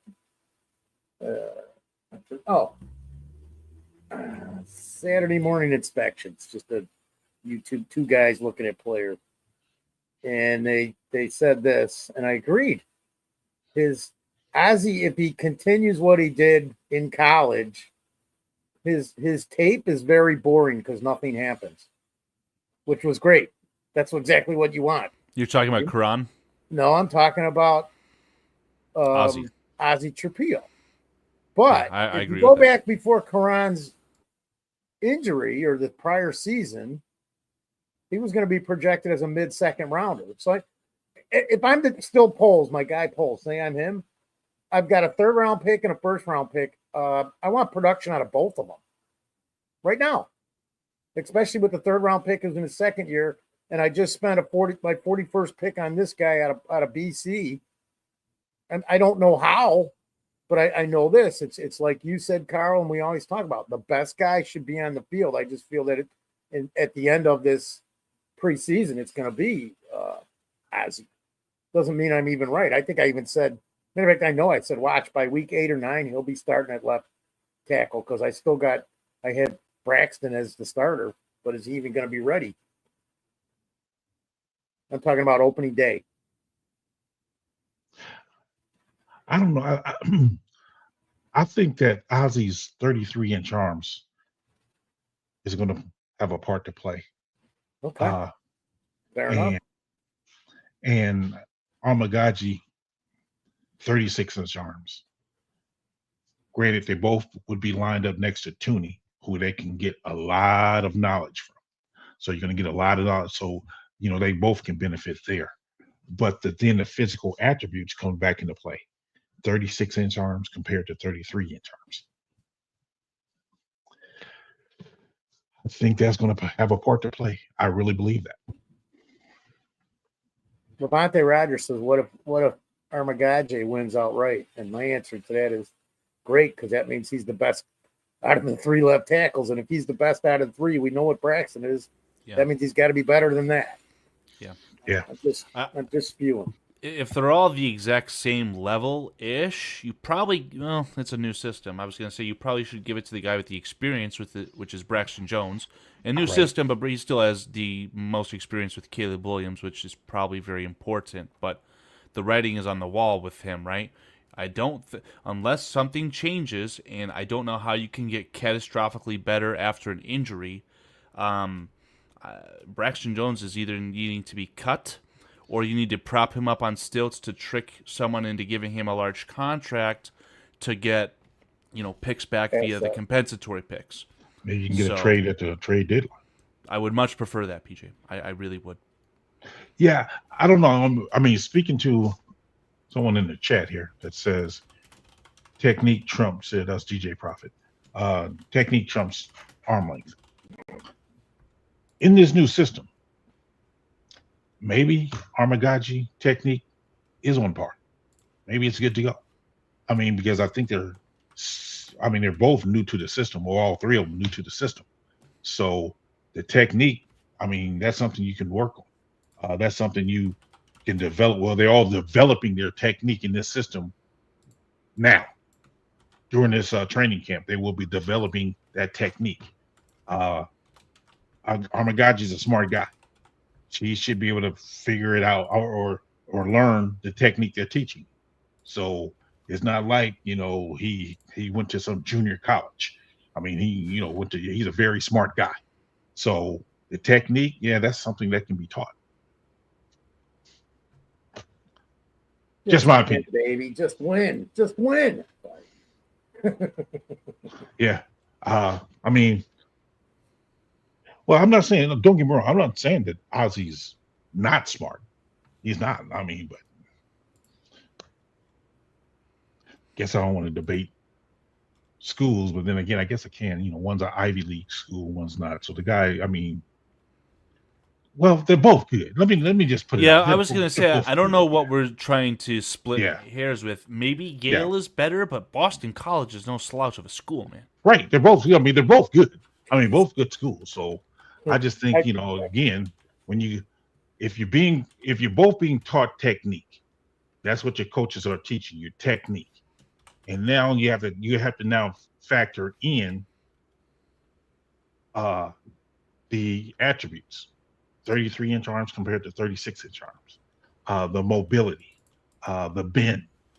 These other things you got to start factoring in. And I don't know who's better at those particular things. I thought from what I saw of Armagaji and what I saw of the tape of Ozzy, Armagaji is more athletic. Just my opinion. I got you. DJ Profit and I are on the same page. This is actually a good discussion for us to have once about the Bears instead of, oh my God, who is the left tackle, right? Yeah. We've got three guys who it appears all three of them should be capable of at least being a mid-grade starter in the NFL. I mean, it appears that way, doesn't it? And then DJ Profit also says test scores don't block a 3-tech. We're gonna see what we got coming up in a few weeks, man. And most tackles don't either. He's on the wrong side. It's guards. Your guard does. Yeah. But I'm just teasing you on that part. I'm just teasing you on that part. We're going to be entering into content season, gentlemen. I mean, I think that there's going to be some sort of press conference on the 21st, on Monday, the day that I'm having my wisdom teeth taken out. And then throughout there, I don't know when everyone's officially supposed to report, but it's, I think, end of next week. We'll start getting some camp footage, all that good stuff. I know that there's Chargers camp footage going around already. I'm with Notorious, man. No, agreed, Kyle. You're getting your wisdom teeth out, though. I don't think we can have you on the show anymore. You won't be smart. Nice one. Nice one. I knew that mustache was good for something. Disposal of wisdom. Notorious TBG. Monongai is going to be Monty 2.0. Who's with me? I'm with you, dude. I'm with you. Nah, I'm good. 7th round back. Prove me wrong, kid. But, I mean, Montgomery is a special back, right? Granted, he is finally prospering behind a very elite offensive line, but I think it's safe to say Montgomery's a top 20 running back. Yeah, I love me some David Montgomery. Me too. Monty's the perfect situational guy for certain things. He's going to be, because he's, look where he's at in the league time wise. He's been around a little bit. Yeah, True. Yeah. It's got to be this has got to be taking a toll on the body. The biggest thing I liked about Monty though is where you hit him at is not where he falls at. So you hit him at the 3-yard line. It seemed like he manages to get you to 4 somehow. Yeah, He's like Gumby. Yeah, he's like always falling forward. He'll spin or dive in under you. Yeah, it's like another half a yard or a yard. Yeah, he always gets you an extra yard somehow, and I'm waiting to see that out of Monangai. And Yeah, I mean, maybe he has. I have no idea, but that's one of the things I do like about Montgomery for sure.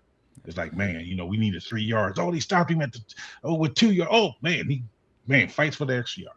So Notorious is asking me if I think that David Montgomery or Najee Harris are better. I don't know if you ever watched me speak about this topic with Adam Mason. Adam Mason floated out the idea when it was very popular to draft or trade up even for can't think of the guy from Boise State, Ashton Genty. Yeah. I said Adam Mason said instead of that, why don't we bargain bin shop for a free agent running back who at the time was Najee Harris? Yeah. I said, sure, you can sign Najee Harris as long as it's for less than $1 million per year. I think that Najee Harris is literally god awful, just trash. Could probably name 64 running backs that are better than Najee Harris. I will give you, I think, Monangai could be much, much better than Najee Harris. I think Najee Harris just sucks. Where are you at in the Josh Jacobs conversation? I've always disliked the guy, admittedly, because that was our pick when we gave that away for Khalil Mack, right? Again, not a player that really impressed me. He clearly was in that contract year, had an insane year with the Raiders, went to the Packers, now he's on the Packers, so I should have every reason to hate the guy. I do admit that he's a good running back. Probably on par with Montgomery. I don't know if he's better than Montgomery. I think his speed is better. That's what I see the difference is. Yeah. Oh, I'm probably, a lot of people say, oh, you're just wrong on that, right? A lot of people say, oh, Josh Jacobs, so much better than Montgomery. I don't know about that. I don't know. Yeah. What about you, Foster?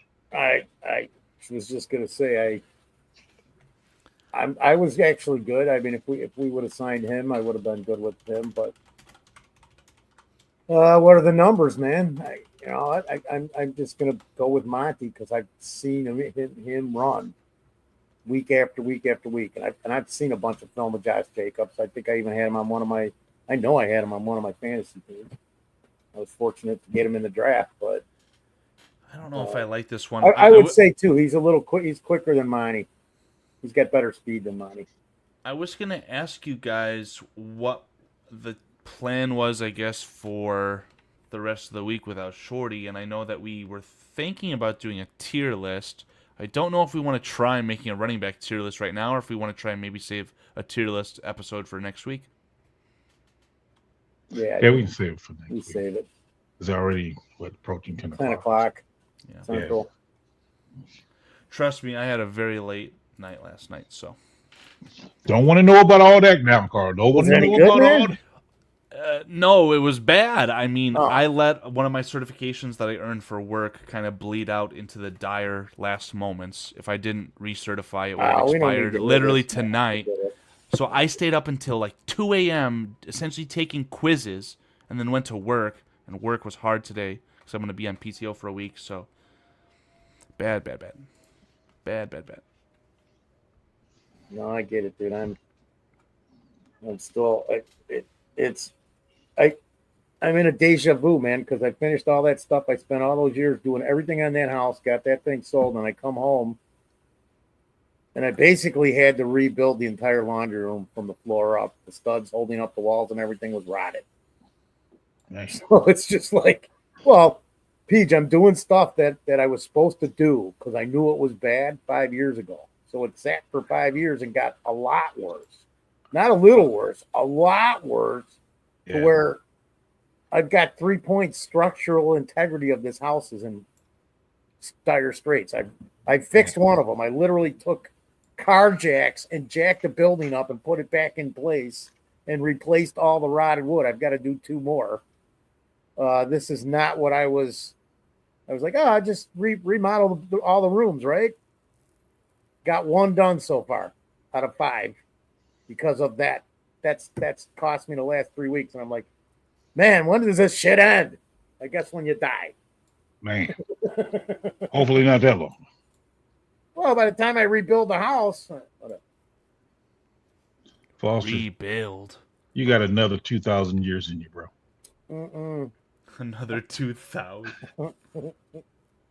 First 2,000 was a piece of cake. Yeah, nobody should have to suffer that much. I mean, I know I made a lot of mistakes when I was a sperm. What? Yeah, I missed the opportunity of. I wanted to throw this out there. Oh, go ahead, Peach. I missed the opportunity of taking advantage of this good weather we had today to cut my grass. I should have done it, but I ended up going to work, getting out there on the field, and let the other coaches push me around. So my body's a little bit sore now. I'm thinking to myself, I should have just cut the grass. Goodness. Foster? I was literally installing a floor today because of the good weather, because it was been so hot. Mid-millennia crisis?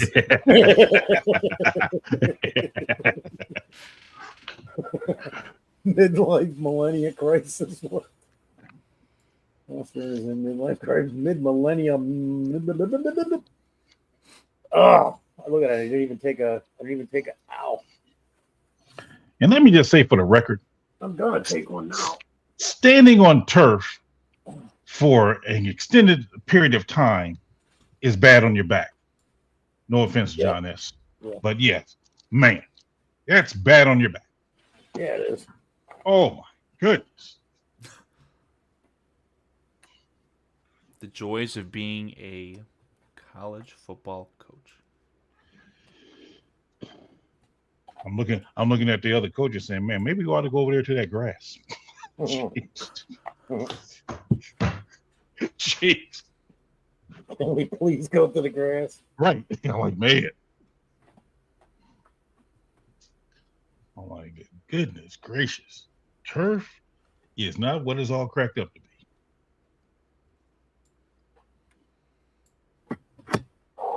I'm trying to get a little teaser of this tier list for the running back list set up, but I don't know how much more effort I want to put into this. Foster, what'd you want to float out? You said you wanted to say something. No, I didn't. Okay. Oh, okay. You take one of Shorty's birthday presents. I think I might join you. I got him for his birthday and never gave him to him. Happy birthday, awesome. Shorty. That's awesome. So I go to his birthday party, right? And it's a cruise. It's an hour and 15 minutes. And I get about 45 minutes in the trip, and I'm like, fuck, I forgot his card and his gift. I'm like, I ain't turning around going back. It was Christmas Day of this last Christmas. Okay. Yeah. And then I did it twice. This.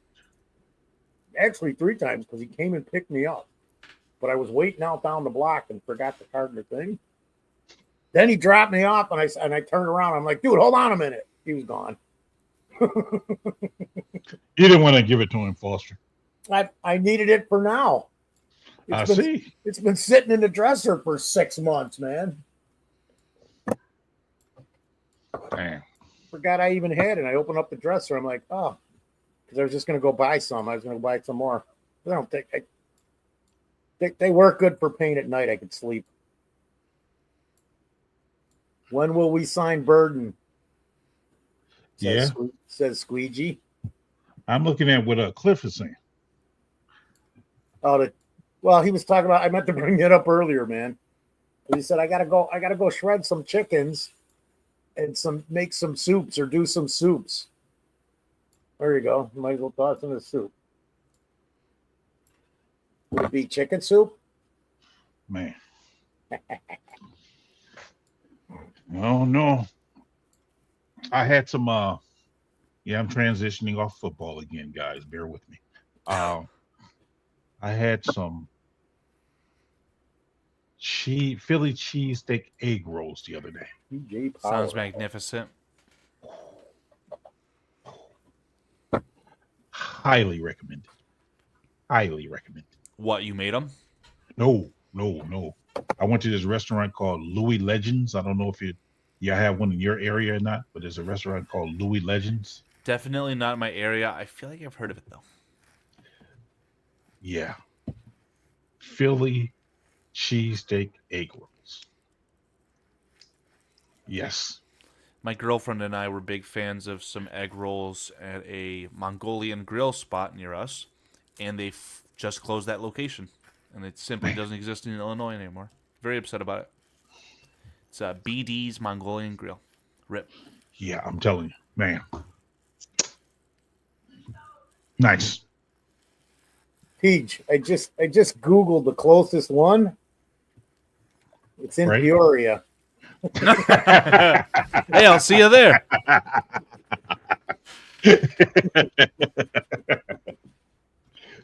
Man. Mm. I've seen this guy on TikTok called I Am Seth Rogen. Something like that. I am Seth somebody. I forgot his last name. And he goes to different restaurants, try their food. And that's one of the restaurants he tried. And I was like, man, okay, let me try that. No, I don't know who you're talking. I don't remember Seth Rogen doing that. But. No, it's not Seth Rogen. It's Seth What the fuck? Warrior, maybe something like that. Yeah. Crab Rangoon pizza. I think he's just like trolling at this point, Mr. Squeegee, because that just sounds insane. But no, I feel like I've had like That's a frozen question. Philly cheesesteak egg rolls. Just the concept is good, but if it's executed at a good restaurant, it does sound dynamite, PJ. Oh man. All right, Oh. Peach, when I come down, we're going. Oh, Levante Rogers is Well, I corroborating looked the at story. I got Oh the my menu and God. everything here, PJ. I'm telling you. I tried this restaurant because I told myself month of July I'm gonna try different restaurants. So I tried this restaurant called Dak's Smokehouse yesterday. Dak Prescott. No, it was a Dak with a C, and that was different. I mean, that was pretty decent. I didn't like it as much as this pop-up chicken. I think that's what it's called, pop-up chicken restaurant, and they had a good burger there. So now I'm trying to find a place where it's not based upon burgers. I'm trying to find something else. Fucking clip. 11 o'clock. Wish you guys were here. This is really good. That dog will clip that there. How's that meatloaf doing? Yeah. It'll be the midnight vacuuming of the lawn, dude. Man, for Cliff to be as small as he is, he be cooking some good food. I'm telling you. He's changed. If I cook like Cliff, I'd be weighing 400 pounds. 300 pounds. Okay, I hear you. Where are we at? I wanted to do a RAS score comparison just to have a measurables, like visual, between Ozzy Trapilo and Karan, but Karan's RAS just simply doesn't exist. The only thing that stands out to me is much larger arms, but I don't know. See, he's doing the keto. Clip. Keto is dropping the weight. Wow. There you go. He was talking about that for, I don't know, the last 3-4 months. Yeah, I know 188 he's been is dropping pretty good, some weight. man. You don't weigh much more than me, Cliff, and I'm a lot shorter than you. So I don't know if you guys know anything about this story. I'm just reading about it on Twitter, and I know that 4-Star Chicago Sports did a good job of kind of explaining this. The easiest way I can explain it to you, gentlemen, is that there was a potential conflict of interest in the NFL Player Association executive director position. The person's name was Lloyd Howell. And I think it was Mike Florio reported on this, really lit the fire under their ass, and essentially exposed there being a conflict of interest. And this guy, 25 minutes ago, announced his resignation. Wow. So for you guys know what I'm talking about, because I'm sure I didn't do a good job of explaining that. What's his name again? Lloyd Howell. He has released a statement and has immediately stepped down. My first thought was, don't fuck with Mike Florio. Yeah, Florio said something along the lines of what he has experience being a lawyer or was a lawyer. I have no idea, but he was able to see through it. Yeah, Pablo Torre. Yeah, John S. You were literally in that chat. I was watching the live chat playback when I was doing dishes or something. So yeah, you were in there.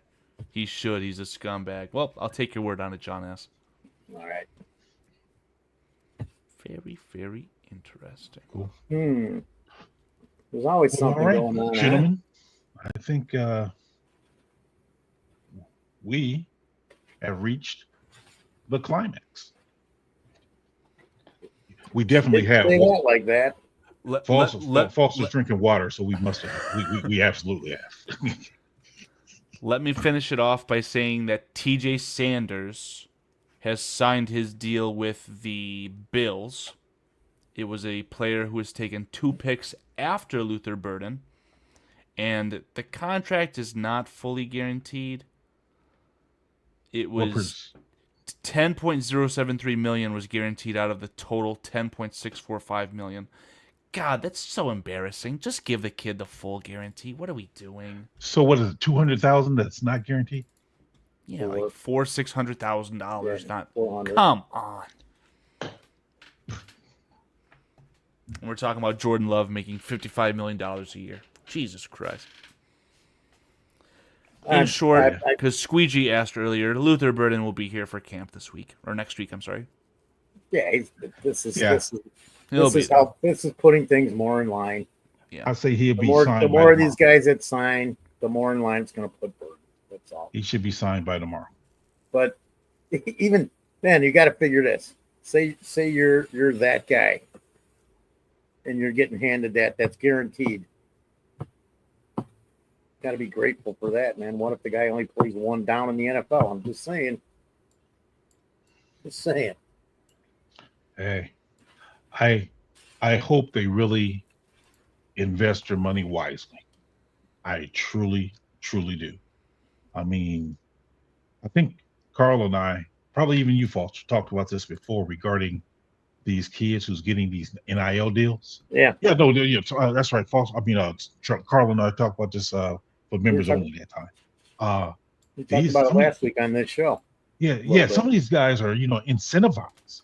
Yeah. Incentivized to stay in college, and getting what $5 million in an NIL deal to be in college. I'm like, bro, take that money, invest that money, save that money. I mean, if you're not a first round draft pick and a high first round draft pick at that, I'm staying in college and getting that $5 million. And big news for the Michigan fans, including myself in this chat. Dave Portnoy, the owner of Barstool Sports, has come to an agreement, I believe, to be a part of Fox's college football package. So now Fox is going to be paying Dave Portnoy so that Dave Portnoy can give more money to Michigan and we can pay more 17-year-old quarterbacks $10 million. The money in the NIL in the college game is just disgusting. It's I need really that to bad. trickle down to the Division III. That's all I'm saying. Oh, you sure do. I agree with that. I agree with that. Peach, that's a lot of trickling, man. A lot of trickling, dude. Just trickle on down. Now, when it trickles, are you sitting or standing? Good night, everyone.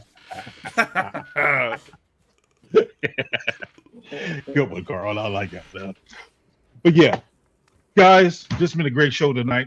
A little bit different than normal, but we had a laid back discussion. Hopefully, you guys enjoyed it. John S., my thoughts and prayers are with you with your back surgery. Minister Charles. I didn't hear about that. Yeah, absolutely. Yeah, yeah, he's having his 6th back surgery. 6th? Yeah. Yeah. God damn. Yeah, Backs best can of be luck, a John bitch, S. man. That's why I say, Yeah. Carl, make sure you take care of your knees and your back. For real, for real. Minister Charles, he Well, had his teeth pulled, some of his teeth, or half of That's his right. teeth pulled today. Half of them. He's Yeah, got half half of them them pulled today. And John S. says it was 6 in 3 years now, back surgeries. It started off with it being infused. I remember him saying that. So, yes. But yeah, Minister Charles with your man. But he said it was painless. Minister Charles did. God. Patty L., sorry I news. didn't acknowledge you earlier. It's good that you joined us tonight. Thank you. Appreciate your continued support. As well as everyone else in the chat. Thank you guys so much for joining us tonight. It was, again, a pleasure being with you guys, sharing story with you guys. And if by chance I offended anyone with my take on the whole domestic violence, I apologize. Again, I don't mean to offend. I just don't have. It's hard. I'm more offended by you apologizing. I'll be blunt about it. It's your So, take, Peach.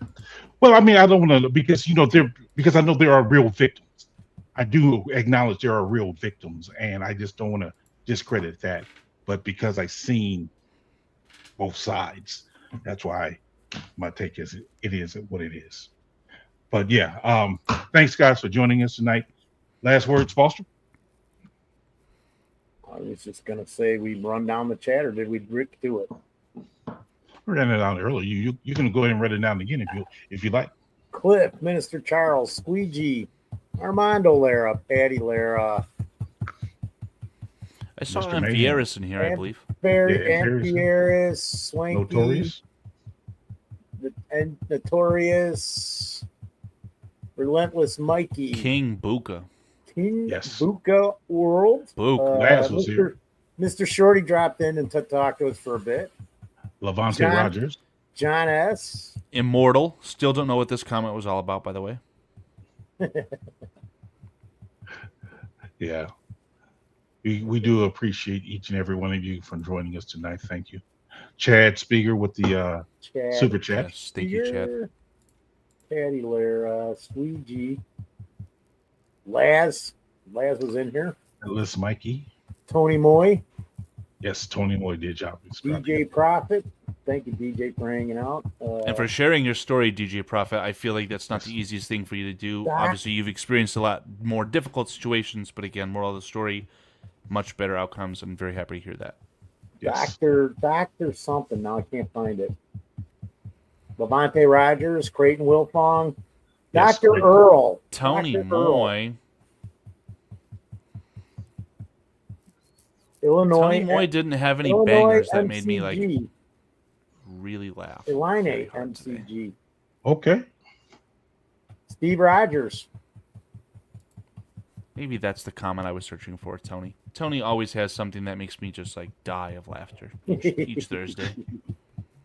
I think we got everybody, man. Alex is my name. Oh, Alex. Alex is the other There you go. shenanigan. 2 hours late, Whatever. but I'm here. I finally did it, Peach. I was able while you were talking. I was able to go all the way back to the top of the chat and go all the way through it. Cool. Kind My of man. because we late tonight. Fun. This was different. This was a different show tonight. It was fun. I just want to thank everybody that's here every damn week. Mr. Mayhem, Notorious, all you guys. Oh, you just missed a conversation. We was basically having addressing Alex is my name. What did I miss? We had just conversation. I think there's I don't want to say adult conversation, like we don't have adult conversation, but more of a serious tone conversation. That's what it was. Yeah, centered around the Quinchon Judkins situation. If you haven't heard that, Alex, I feel like roughly 1 hour ago, I played the clip from TMZ of, I don't know what the legal term is, the woman who accused Quinchon Judkins of getting hit. An accused domestic. Yeah, it played the 911 call. Yeah. So. And just giving our takes on it, and again, alleged. could be a sensitive subject to some. So, yeah. But yeah, it's just it's a tough situation. Carl, you have any last words? Yeah, I mean, I have the official running back rankings as were voted on by coaches and NFL players. This is literally left to right, better to worse in the Nice. tiers. It is spot on. It's perfect. So you guys are in-depthly looking at this, my shit house. No, this is good. I was because actually looking for David Montgomery. That's why I was like looking at it. Where you got him at? Better Actually, than Josh Jacobs, worse than Kenneth Walker. I started looking Chat, at am I tapes of wrong? the jerseys Chat, am I to see wrong? who's where. Chat, you've got 30 seconds to lay into me and let me respond live on stream because we're pulling the plug very soon. Stay safe, everybody. Have a great week. Please have a good night, guys. Have a good week. Thanks again for joining us. Appreciate you guys, each and every one of you. God bless you. 4 stars Chicago in 40 minutes. Yeah, I don't know if I can configure that to go live, but in any event, everyone from this chat is so very familiar with them. So please just say hello to them. Say you're from BCP if you want. If not, just enjoy their great content because they make great content. Indeed. All right, fellas. Have a good night. Thank you. 1, 2, 3. Bears. Still can't believe we haven't said this the entire episode as well. Fuck Green Bay. Like, We just did. The Bears.